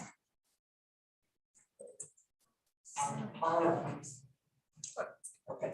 Have a Point of second. inquiry, Yeah. what's the beginning of the passage that it's our duty The to? responsibility of the tree board to advise the board of trustees about the selection, planting, and care of trees in the town of Paonia, referring when applicable to the most recent guidelines document master plan. But I just had a second thought. Do we have a definition for town of Paonia that says it's only public property? I don't know the answer to that question. Advise was the first, or we can do Oh. that. I think I hear Nick. Okay. Yeah, I was gonna say I can weigh in on that. I doubt that the town of Paonia is defined to distinguish between public and private property, but I think it's generally understood that this would apply to public property, but not just right of ways. And I'm not saying we shouldn't clarify it, but if we're going to be clarifying, I don't think it should apply to just right of ways. I believe the intent is probably also other public property, parks, things like that. Yes. Unless the board thinks that that's wrong. Yeah, no, I think that's right. Can I restate my motion? Yes, please. I'd like to make a motion that we direct the administrator to modify section 2-7-30A to clarify property to be overseen by the, to clarify private versus public property. I'm clear on the intent. Okay. I'll second that. Okay. All in favor? Opposed? I'll abstain. Oh, Dave. All right, can we now move on to? I imagine. All right, can we move on to number 5, consideration of a $25,000 match for DOLA admin grant for recycling. Okay, so this is desperately needed within our municipal code. So just an anecdotal story, a simple zoning verification letter took me about 6 days to complete because our code was circular or dead-ended. So there were things that were removed from the code, but it wasn't removed from all provisions of the code. It took a very long time for me to be able to write a simple zoning verification letter, of which, by the way, we don't have a fee for, which is also not standard to not charge for a zoning verification letter. This grant will help us to not only go over our existing code and make sure that things that have dead ends or circular aren't anymore, and will also will also be helpful for our land code, our land use code that's going to be redone after the master plan is finished. So it's really, this is something that would be very beneficial. This is an admin grant, so meaning it's our regional director for DOLA's discretion on whether or not we get it. I did call around to get comparable quotes, not just from Leslie Klusmeyer, but also from a couple of other groups that operate on the Western Slope, including Cedar Edge's consultant for their planning department. And they said that for a community our size, $50,000 is something that they would see as normal. So it's not just a number pulled out of nowhere. Having talked to Dana about that, our regional director, he said that he's happy to approve it. He just needs a commitment letter. And if you go to the next slide, that commitment letter has already been produced, hasn't been submitted until I had the commitment tonight for $25,000 in matching funds. And then you can see the rest of the letter. It's coming actually from the mayor to them. All right. Comment from the public. All right. Yes. I'd like to make a motion, but I'd like to request, I'm assuming that there'll be an RFP for this then. We could do an RFP. It's not necessary. So there's that. I just want to point out that, we hire a bunch of consultants. It's kind of nice not to have it just locked in to someone we know, but to look at the alternatives. We've done that with our planning grants now. I'll make a motion to approve the town administrator to submit an administrative grant to goal. The understanding that a minimum of $25,000 will be required as a match from the town to complete the municipal code rewrite. Okay, do I have a second? I'll second that. All right, any further discussion? Or yes. I just had a question that the budget will be incorporated into the 2024 budget. Is that right? Or are we going to need to spend it in 2023? I would really like to see it started so that we're ready for it when our master plan is done. So within this fiscal year. So with that in mind, there was, I think, there were some line items that don't have this much money in them. Mhm. And so here's my budget question. Yeah. So when it wasn't budgeted for that amount needed, are you gonna pull it from another budget line item under that budget category? We could. So as long as it's within that same fund, we can make transfers as necessary. I do anticipate, like our water and wastewater, they're gonna be fine. But some of the other line items like PD and our legal services and admin, we may have to do a budget amendment. But that would be coming, so.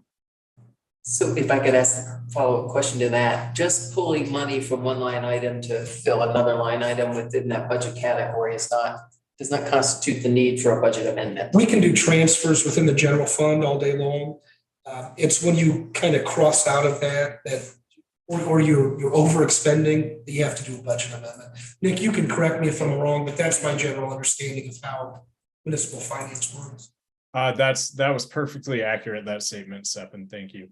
That's what I needed to know. I didn't quite understand what triggers an amendment versus being able to pull money from within the PD budget. If they don't spend all their payroll, some of that money can pay for this legal. Yeah, simplest way to boil it down is that general fund is its own fund. Everything within that fund is its own fund. And so if that bottom line number of expenditures is more than what was budgeted, we have to do a budget amendment. Right. Okay. Within, you're kind of I can good. make transfers all day long. Thank you. And keep track of that. We're supposed to keep track. All right. That goes without saying. I'd like to go back to the RFP thing. I don't want to try to hold this up because I know this is really practical, but I really think at least a request for qualifications or something, some expedited thing, so we're not just like locking it in, saying, oh, okay, Leslie, you got it. I'd really like to see what else is out there. All right. So Do I need a motion to that effect? well, we already have a motion on the table. Well, yeah, we moved this one and seconded, so we have to vote. We have to vote on it, yeah. So, all in favor of approving the $25,000 request for BOA? Aye. Opposed? All right, that motion passes. Okay. So is there another motion needed for that, or I'm kind of deferring to? If you'd like to make a motion, it's up to you. Yeah, I actually would. Okay, I go really for would it. like to see us competitively put this project out and see who else is doing it. Can we ask for an expedited Yes. schedule? On an expedited schedule. Make that motion. I'd like to make a motion that we choose either a RFP or an RFQ to expedite finding qualified people to do this project. Okay, got a second on that? I'll second. Okay. Anything from the public? Okay, seeing that, all in favor? We have a discussion. Oh, yeah, How much absolutely. I'm extra sorry. work does that add to your plate? Not much. An RFQ should be simple enough to create. We have templates. Finally have templates. Okay, And one more question. yeah. This said RFQ or an RFP. Who decides? He does. But do you want to, I'm wondering if you should leave it at an RFQ? Does it, and not Yes, have okay. both in the I'm motion? fine with that. Okay, Well, I can So amend my amend the motion. motion to, I'll amend my motion to remove the RFP. all right. So does the second agree with that? second. Okay. Was that you? No, whoever seconded it, you agree with him?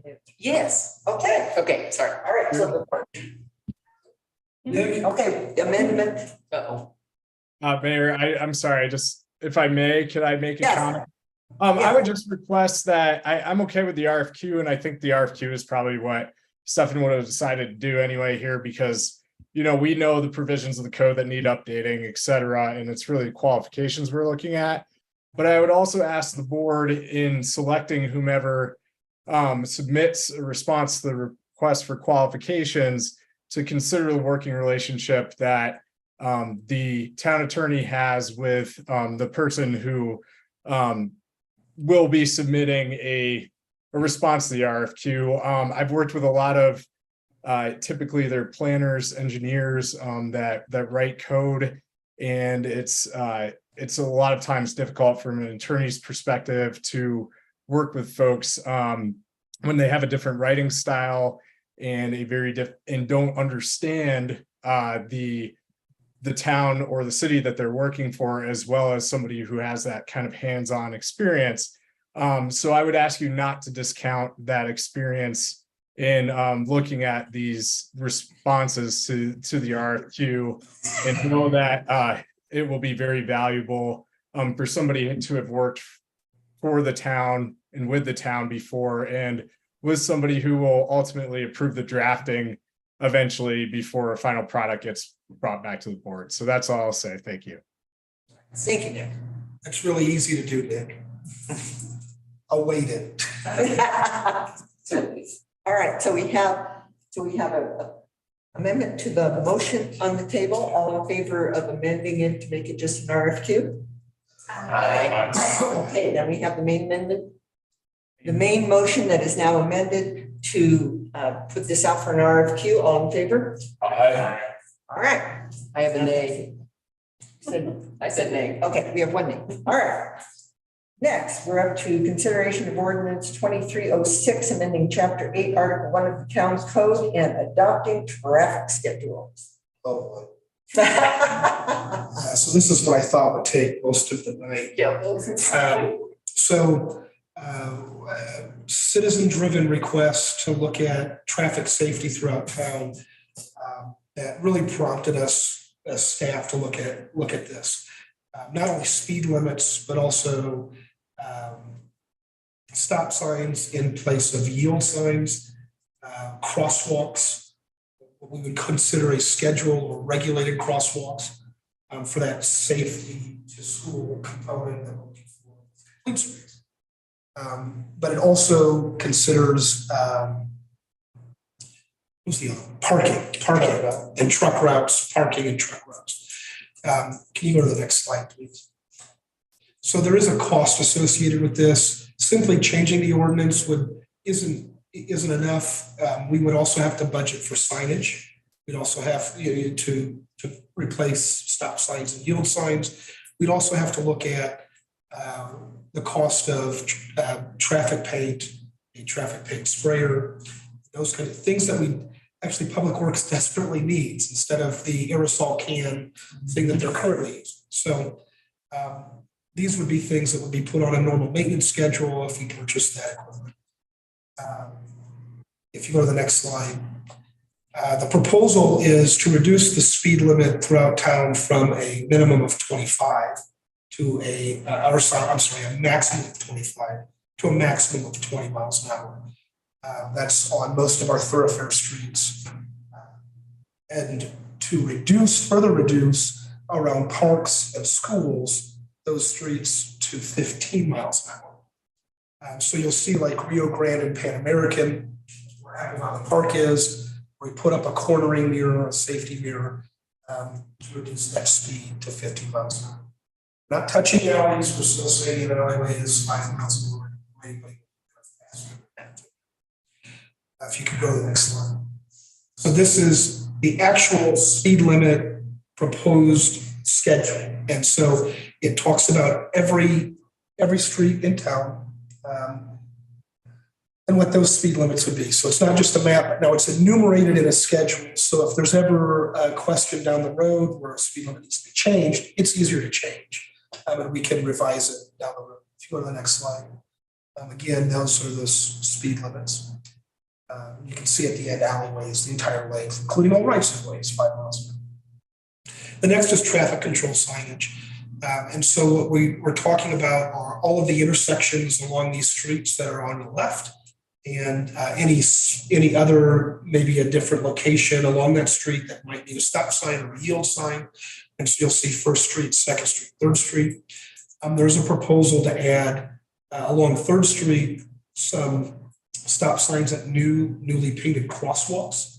And then again at Fourth Street, newly painted crosswalks for kids or students going from, this side of town over to Nifsis and, different in the park. And so that's also considered within this schedule.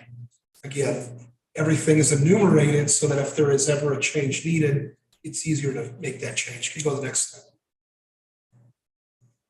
There are still going to be some areas with yield signs, such as Vista Drive.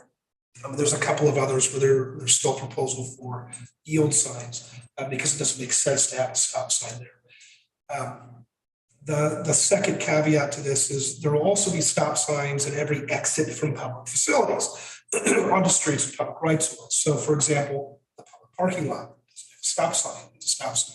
Apple Valley Park needs a stop sign. So all of those areas where we're leaving the public facility will have a stop sign. Next slide, please. Crosswalks. So there are some new crosswalks proposed. The one crosswalk you won't see on here is the one we talked about earlier this year, a mid-block crossing here in Grand. As staff, we couldn't see how we could make it fit and also still be ADA compliant. We'd also lose a significant amount of parking spaces. That might be a conversation for a later day, but we did propose new crosswalks. And again, on 3rd Street, 4th Street, 5th Street, different crosswalks.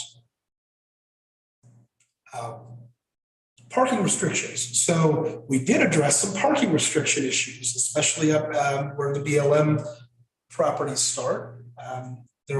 We proposed some language, and I think that's going to be, if there's any real heavy discussion, I don't think that's where it would be.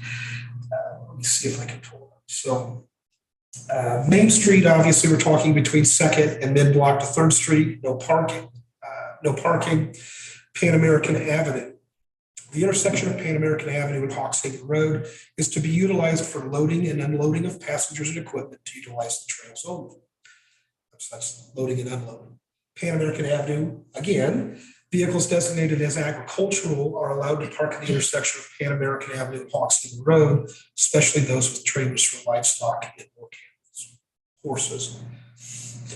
Pan American Avenue. For the final time, there shall be no parking at Pan American Avenue and Hawkshaven Road except for agricultural parking as noted in the schedule. Vehicles may load and unload and park at Apple Valley Park. So that's kind of the solution that we came up with for the issue that we're having up at the trails. If you go to the next slide. I asked the PD to produce a list of accidents that we've had in town. And so you can see that there's, going back to 2018, this is too many for a town this size. And so this is kind of scary. So, especially when you look at the second one down at August 2nd, there was a car that hit a child. So there's, I think our most recent one was again August 28th of this year, where a vehicle struck a bicyclist.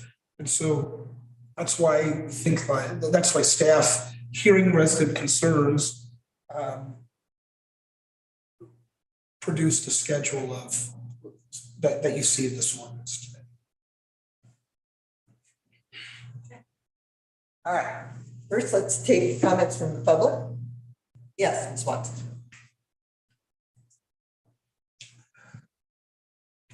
I want to thank you for your attention to this. I think this is really important. I had a question about this informal thing that we all know that you can drive 5 miles above the speed limit and not get a ticket. Is that not true? Okay, because if you're going 65 miles an hour, it's like 6% difference. But if you're only going 15, it's a 25% difference. So I just wanted to clarify that. That's what I've always heard, a rule of thumb. And I just want to know, how does this affect the off-highway vehicle law that we have, where it's 15 miles an hour throughout town? And are we going to raise that to 20, or do we need to post those 15 mile an hour signs for the off-road vehicles too? Because I know it was unenforceable because we didn't post it on the entrance to town with our other speed signs when it was, so I guess they weren't enforcing it. But I wasn't sure if you were aware of that. We have a 15 mile an hour speed limit for off-road. And how might that play into this? Can they go 20? I mean, is it safe? So thanks. Thank you. Anyone else? Okay. All right. I always have questions. Imagine I have questions. So on page 47 of the packet, the traffic control signage, under the intro language, it says in the second line, right-hand side, it shall be unlawful for any person to fail to comply with any traffic control sign. So my question is, does this apply to people on bikes? Yes. I don't think we can do that, Nick. There was a recent legislation on the state level that said bicycles have this whole different way of dealing with traffic signs. Nick, is that? Yeah, so it is the language is correct though, because it's unlawful for any person to fail to comply with a traffic control sign, even though they apply differently to bicycles. They apply differently to pedestrians, they apply differently to vehicular traffic. They still have to comply with them in the way that the law requires. So that's why that language works. But yes, that's exactly right. For example, cyclists don't have to fully come to a stop at a stop sign. They can yield, and when they see that there's not traffic coming perpendicularly, they can drive through without coming to a full stop. Thank you. If I could follow up, so how about these motorized scooters that we're seeing now, and those motorized skateboards and the off-road vehicles? So Nick, can I ask you, I'm sorry. Yeah. Nick, can I ask you a question? Does CRS have anything for electric vehicles, things like that, those hoverboards, electric motorcycles. Yeah. Yes, the 2020 version of the model traffic code did address motorized scooters, and I believe they're treated the same or very similarly to bicycles. I don't know about hoverboards or anything like that, but it is addressed in the model traffic code, and I believe the town did adopt the 2020 version of the model traffic code, but Chief Lehmanger might have more accurate information on that than I do off the top of my head. Yeah, so kind of what they're referring to is, so the picture of a bicycle, if we have a stop sign, you can't completely disregard that stop sign. You can treat it as a yield sign. But if there's a vehicle there prior, you're still gonna have to yield right away, treat it as a four-way stop. They were there first. So that's how that's enforced, and that's why the wording is kind of the way it is. It will still apply to you, even though you can treat the sign different. You still can't disregard the sign. So that motorized scooter could slow down and yield and not stop like I'm gonna do in a car, just so I understand. Yeah, and there was a point in time where, and I'll have to clarify this, it was under 50 cc. Now that may have, which complicates things when we conduct a traffic stop. Right? Yeah, some of those things, much the same as with the e-bikes. And speed, you know, they still have to apply, but it makes it difficult. Yeah. So, but that's why the language is there. It's not, the signs don't apply at all. They just apply differently. And I have questions, but down on parking restrictions, so I'll withhold till we get to those perhaps. Well, why don't you go through all You your want me to? questions? Yeah. Okay. So on the parking restrictions, I just, and this is going to be the full list of areas where no parking is on city streets. I wanted to add that there is no parking on Clark, just south of Third. And it was set up because people were upset about all the traffic going into the Quonset hut, the place with the bread that had all the food. North. It's north, thank you. I am very north, south, east, west challenge. And it's north, it's Clark, north of Third, and I believe it's only on the west side of Clark. And there are some no parking signs. There's a demarcation of where you can't park between them. So I just wanted you to be aware of that, to add to it if need be. And I don't know if across the street where Silverleaf has any no parking. I don't recall. I think you could park on the Silverleaf side. Okay, but not on that side. So I wanted you to be aware of that. And I'm just wondering if there was like Pan American, your second entry that people have to unload to utilize the trails, do you want to be directing them to Apple Valley in that case as well? Like was done in the fourth entry? Yes. So we're working with 3 different HOAs in that area. That one of them is not even within town limits, who actually has access. It's not Hawks Haven. So where do we get them to park? You know, where do we get people to park? Ideally, if, you know, with this new master plan or, you know, for those trail networks, you know, BLM would put in a parking area. Comment period is passed in April of this year. So this is the best solution that we can come up with, knowing that if it doesn't work with this schedule, it's going to be real easy to change. So, and as far as the west side of Clark, I don't know if that was ever codified, but it's something that we can put into a schedule if you like. I believe we did codify that. Yeah. Yeah, it was a big controversy about commercial activity that was happening there, and the residents who were living along that street. So we actually had no ordinance. I'm sorry, I do see it. It's the only regulation on streets and rights of way for no parking. All right, and tag it on. And I have just one last comment about this section, and it is this part about parking restrictions. It might be good if you can modify this map that's in our code to show where Hawks Haven Road is. Because this is it says need, you can park Pan American and Foxhaven Road, but I'm not sure where. I think this little tiny leg here is Foxhaven, but maybe if you can identify that, so people reading it would know where Foxhaven is. Okay, that should be simple enough to add. Maybe. That's all I have. Thank you. Okay. Ms. Ward. Chief Manager, are you and your staff fully on board with this? Yeah. That's a scary part. We got to talk to a lot of people, we got a lot of comments. I think some of the confusion is on signage. As Ms. Watson pointed out, as you come to town, it says unless otherwise posted, so are you continually scanning to see what's posted where? As Corey pointed out, we've been trimming back some bushes so we can see some signs. Administrator Nguyen pointed out today that on one of his GPSs, it actually listed 35 miles an hour on 3rd Street. That's serious. So, which is a primary route of travel for people out of town, particularly if you're accessing those roads. So it's not that we're 100% on board or 100% not on board. It's that we got a lot of comments from a lot of different people about a lot of different things.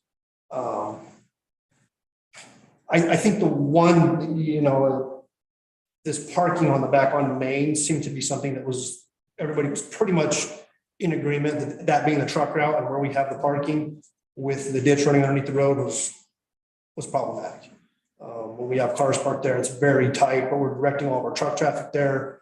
We have a main public parking lot that dumps out right in the middle of the block at the same time with no stop sign. That was pretty much across the board. But yeah, as far as the reductions, particularly we definitely feel strongly about our north-south streets. Those need reduced. We've looked at those. Our driving instructor has looked at those. He's in agreement. We do not have enough time or space to respond appropriately, given what those speed limits are right now. Some streets are wider than others. Some are, we just don't have the time. They're too condensed. Thank you. Mrs. Stelter. There's another spot that we missed. It's on First Street it's on the eastern half of First Street between Grand and Winarga. There's no parking there. It's already posted, but we need to add it to the list, I think.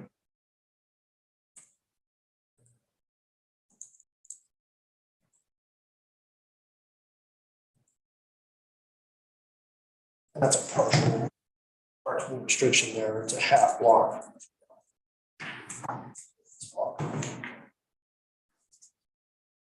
There's no parking at all on the north side of First there. Is that correct? On half the block. So there is parking there. Right where it narrows. Yes. Yeah. Basically from your alley. Right. If you travel eastbound. Right. Hearing that the justification for the 15 mile an hour is around schools and parks, I'm curious why it doesn't extend up Grand towards the Paonia K8. That's not ours. Okay, so we can. Yeah, but it is, as you'll see, it is on Grand, and that's really, there's a pedestrian traffic issue there. But yeah, we're from that intersection out of Grand is county. Trustee Swartz?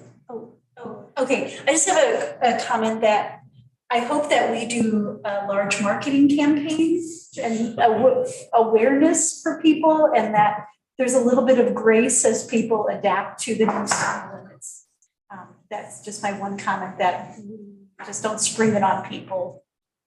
Yes. Trustee Stelter? There's also for Fifth Street on all the way around Leeds Park. Needs to be listed as that is a town park. So. Yeah, it's 25 right now. It's too fast. Yeah, it's listed as 25 right now. It was 15. It should be 50. Yes. Right here. Yes, that Yeah. right. We discussed that with Corey. Yeah, I missed it. It's no big deal, No, it's currently, but it is a park. it's currently listed as 25. Its sign is 25. Anybody drives at 25. Yeah. So I have a suggestion, and I've thought about this a couple times, never brought it forward. It's, what if the board got a booth at Mountain Harvest Festival? If the town of Paonia got a booth at Mountain Harvest Festival and actually, had maps and speed limits and all kinds of other stuff, we could promote the town and also do some good work. I'd like to remind the mayor that that's rotten tomato season. And you don't mean the movie. You mean the literal tomato. Yes, I mean the literal. Do we need a duck tank? Well, I was gonna say, that's the other thing, is where is, it's a good dunk tank, have the trustees sit in the dunk tank. We would raise so much money. We would raise so much money for the And they had one. They had one at Cherry Days. I know. I've been in a duck tank. I volunteer for the dunk tank. If you, to add on to that, I really think that's a good idea. I know there's a lot of people from out of town that are there then, but also a lot of people in town. I think we need to do a better job of our code red, getting people signed up for our alerts, which could be done at that same time. Yeah, I'd go sit at a booth. Yeah, I'd sit in the booth too. Do we? Don't get any more than two.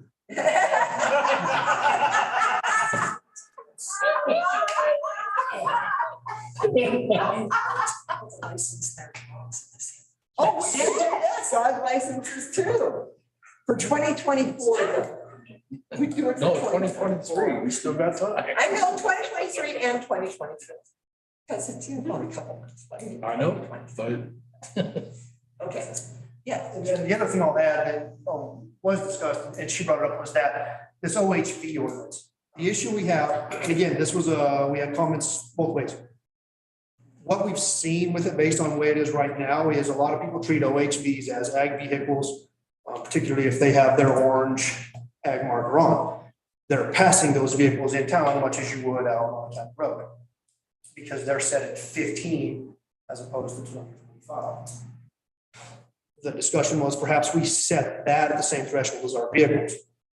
That being said, a lot of municipalities who allow OHVs in town will set them at 5 miles an hour less. So this is really going to be a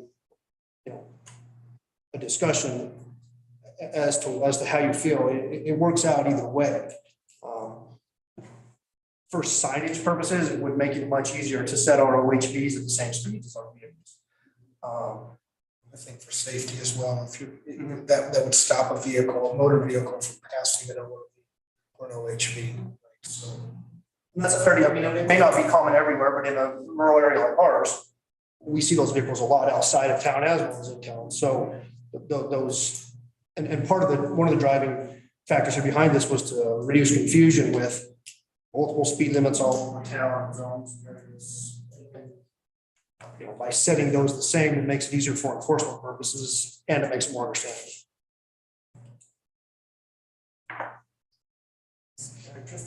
I have a list of 5 things. Okay. Number 1, decreasing these speed limits is going to cause controversy with people that sell shocks and struts.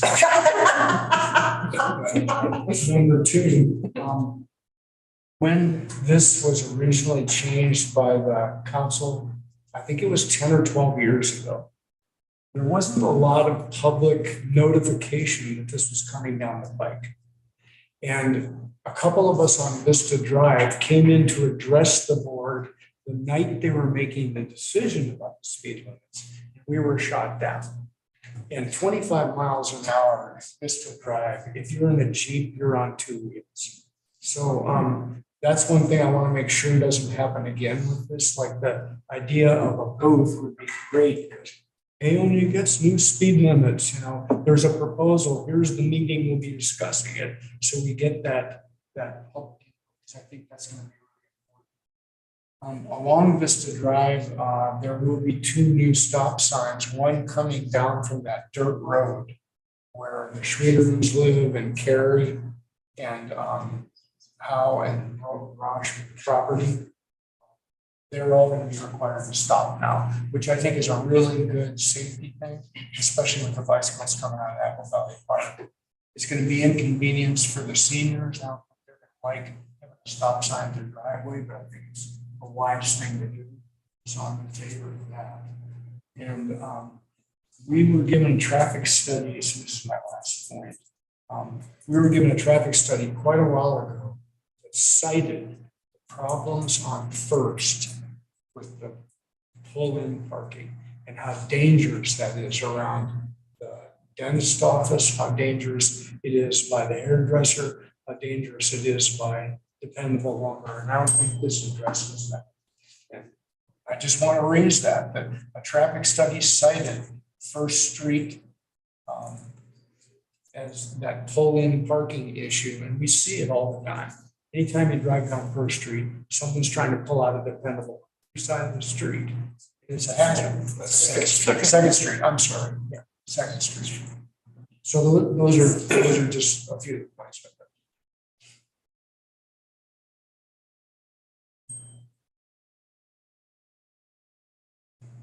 Okay, anything else, any of the trustees?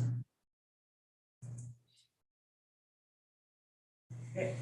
I think we did a pretty good job fleshing it out, though. It's really nice to get that input and start really moving on it, because this is something that's needed. Yeah. Any more comments? Anything to add to?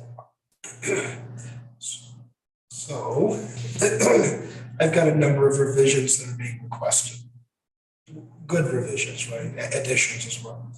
I think a decision needs to be made on whether or not we have a 5 mile an hour difference for ORVs or OHVs, or just make it follow what motor vehicles are doing. I think by reducing from 25 to 20, I think that might satisfy it and be easier for them for enforcement and better for public safety. There's not going to be people trying to pass. So maybe a consensus. This is going to come up again for approval, as an ordinance, but just we're okay with that. Do you want a motion to that effect? I don't think so. Okay. Because the motion will be when the ordinance is ready to go, you'll actually have public input and be able to do. We're also talking about adding no parking at west side of Clark, north of Third. The only no parking regulation that I could find, this is section 8340. And I'll have to get with Nick on some of the language from repealing and replacing within that section. We're also talking about adding Hawks Haven Road on the east side of the map. That's a simple revision to add. And then adding no parking on north side of First Street between Brandon and Onarga. It's a half block parking restriction. So that should be easy to add into this schedule as well. Also, we're adding 5th Street, Lee's Park, down to 15 miles per hour.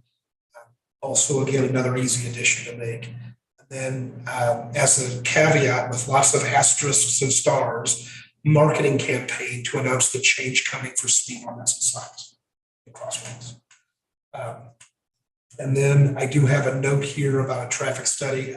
I'll have to see it, where there was a 2nd Street pull-in parking. It said it was difficult for safety. That is a truck route as well. And going down 2nd Street, I have seen that there's a serious lack of traffic paint or traffic marking. And I think should we do any sort of traffic marking, it would make it helps with that, making it seem like it's more of a residential area. So I don't know, there could be an easy fix to it. On 2nd Street, the discussion is one of the biggest problems we have are extended cab pickups with full beds. And especially if they're lifted, you can't see past them. And I use 2nd Street in Onarga constantly, and it's very difficult and it's dangerous. I'm usually going to the ambulance bar and I'm kind of in a hurry, but I've never had a completely close call, but I've had a couple.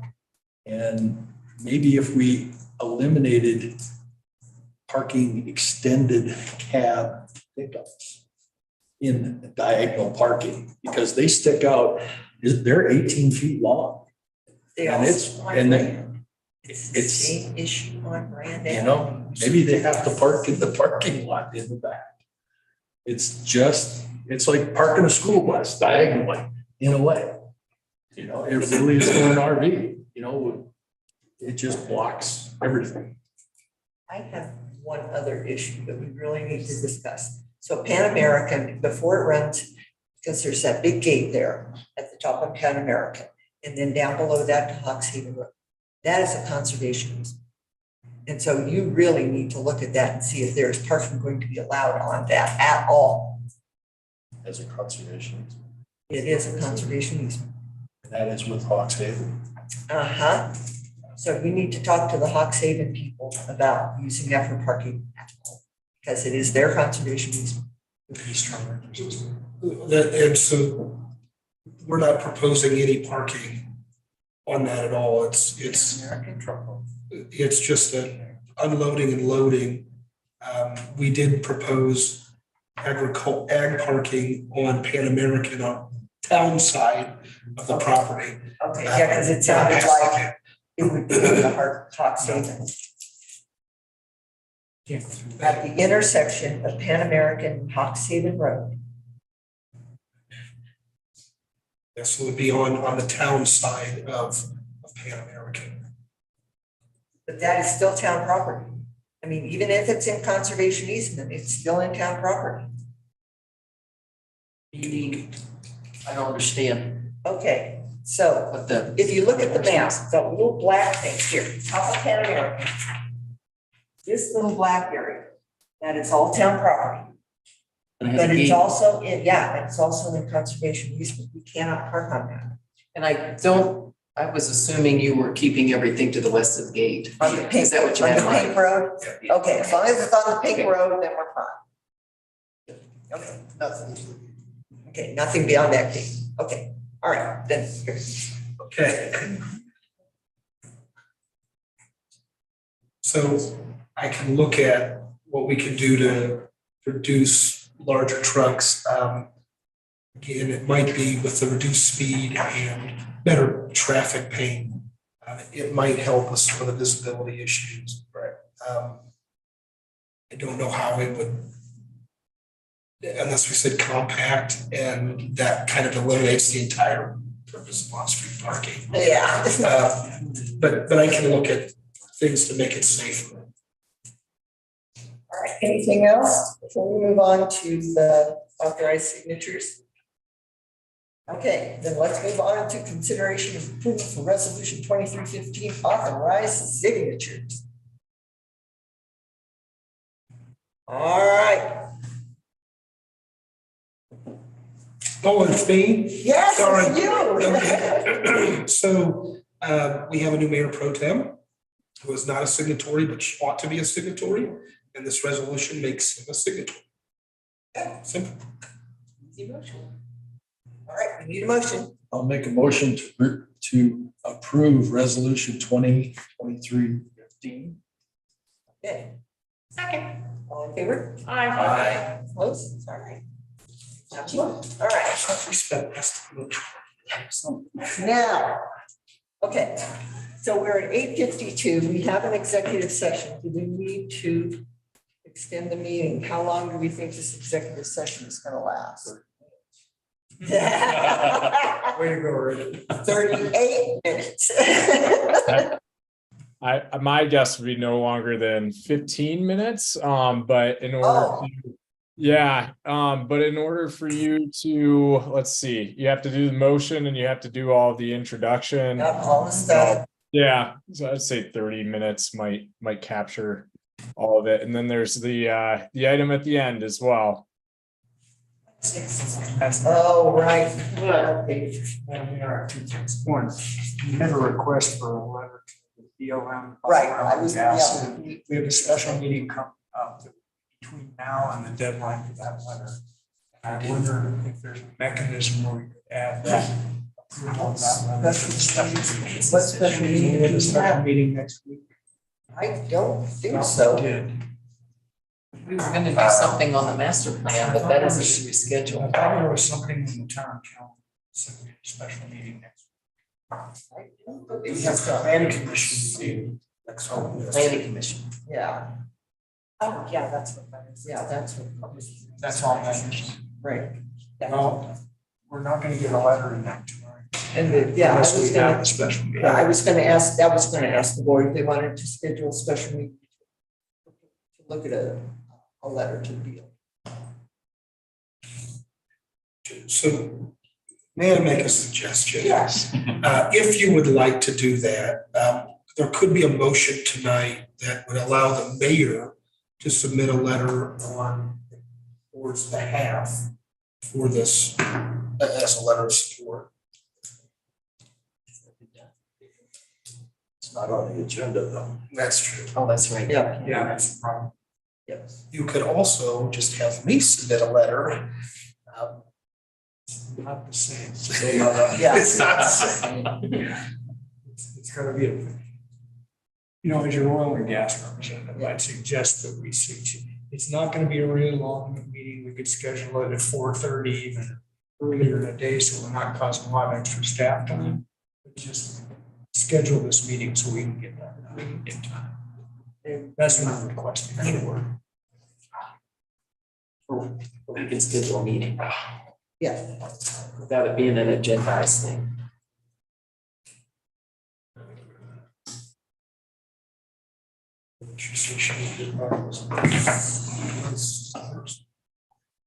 So what about Tuesday next week? You know, I have a really old note that says special town meeting audit. It was a 4:30 meeting that we set. The auditing selection meeting I have on my calendar on the 19th. It hasn't actually been scheduled. Oh, okay. Okay. We need to leave it open. So I had put that on my calendar. That's why I thought we had a special. Yeah. It's a placeholder. It's not looking good. So the 19th is still way up in the air. It's No. tentative, How tentative is this? meaning I've gotten 4 declinations and Oh, so from international firms, local firms and state firms.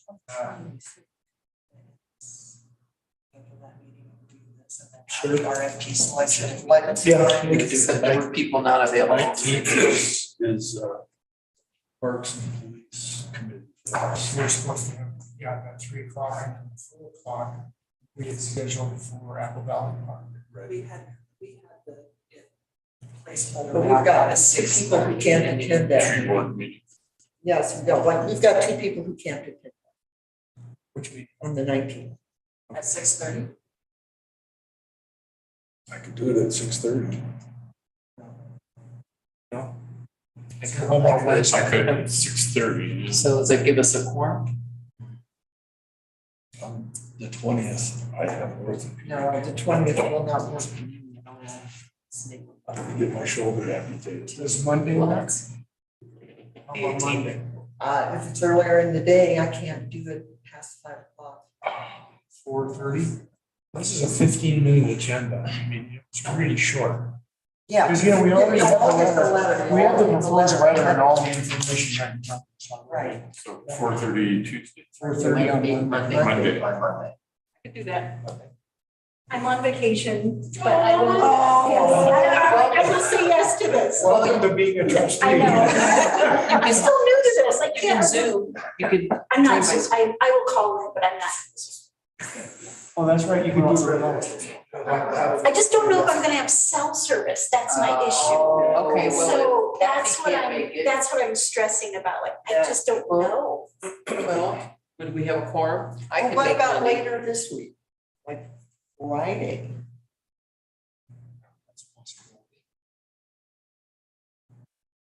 Think.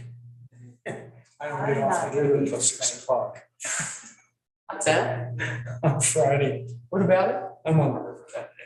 Oh, I mean, I can change it. What time do you want to meet? well, how many people can do, Monday. who can do Monday? That many.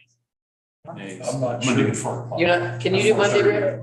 I'm not sure yet. The schedule hasn't come out. I just pulled it up. It's not out yet. If So you don't Kathy know can't about do it because you are on vacation. I have Tuesdays open and Wednesdays. Right, done to Because I've already We have scheduled four Wednesdays. Monday. I can do Monday. How soon can we get that letter? We have It's to have it given, right in front of us. yeah, it was given to us by Josh. Oh, we have it already read, really? Yeah. Yeah, she gave us a sample letter. Oh, If we can, if that reading gets right, and I can come in if I'm on call, but I can't guarantee that I'm not gonna be on call. It's the page that says draft on top. Right. Yeah. And that's her proposed letter. So what are we talking about? Monday at 4:30. 4:30? I could do it. Show of hands, Monday at 4:30? I can do it. So We have- my fee for, So we'd have four, which is a quorum, Which is right? You okay? No, I'm not. No, you can't, I'm not counting you. What dates, John? I Well, I can. can, but I don't count for a quorum. oh, right. Yeah, but I mean, even if Rick is, Yeah. I'll be there on Monday weeks. Yeah, I mean, we have, Yeah. looks like we have it, Four? okay. All right, so special meeting on the 18th at what time? 4:30. Thank you. And I'm putting on my calendar as lasting only a half hour. Yeah, because, yeah, I have to leave. Okay. Meeting. So they have to, you need a copy. 4:30. Okay. Okay, all right. I move we extend the meeting 15 minutes after 9:30, beyond 9:30. Right, yeah. 9:45, okay.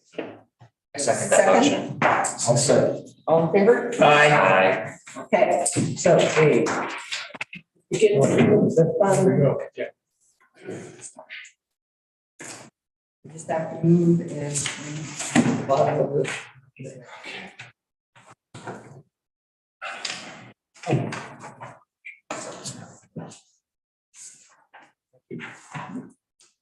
Madam Mayor, I'd like to make a motion that we move into executive session pursuant to CRS sections 24-6-402-4A and 4E, sorry, capital I, for the purpose of considering purchase, acquisition, lease, transfer, or sale of any real, personal, or other property interest, and determining positions, developing strategy, and instructing negotiators relative to matters that may be subject to negotiation, specifically pertaining to a proposed amendment to the existing tower lease with SBA Communications concerning town-owned property located on Cemetery Circle Drive.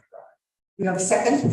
Second. All in favor? Aye. Opposed? All right, that motion passes. All right.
Is the audio still on?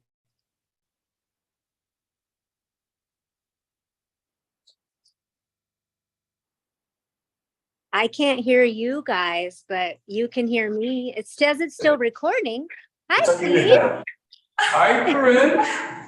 Do you want me to? I apologize, I haven't gotten that written off to you, but let's talk about it.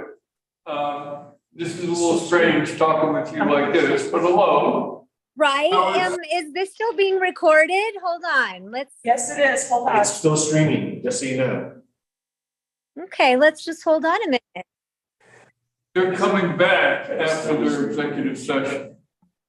Yes. How's Arizona? Hi. There you are. How's Arizona? It's wonderful. We love it. Good. Please say hi. Say hi to your lucky husband for me, Neil, please. Oh, I will. We're enjoying a pretty heavy monsoon right now.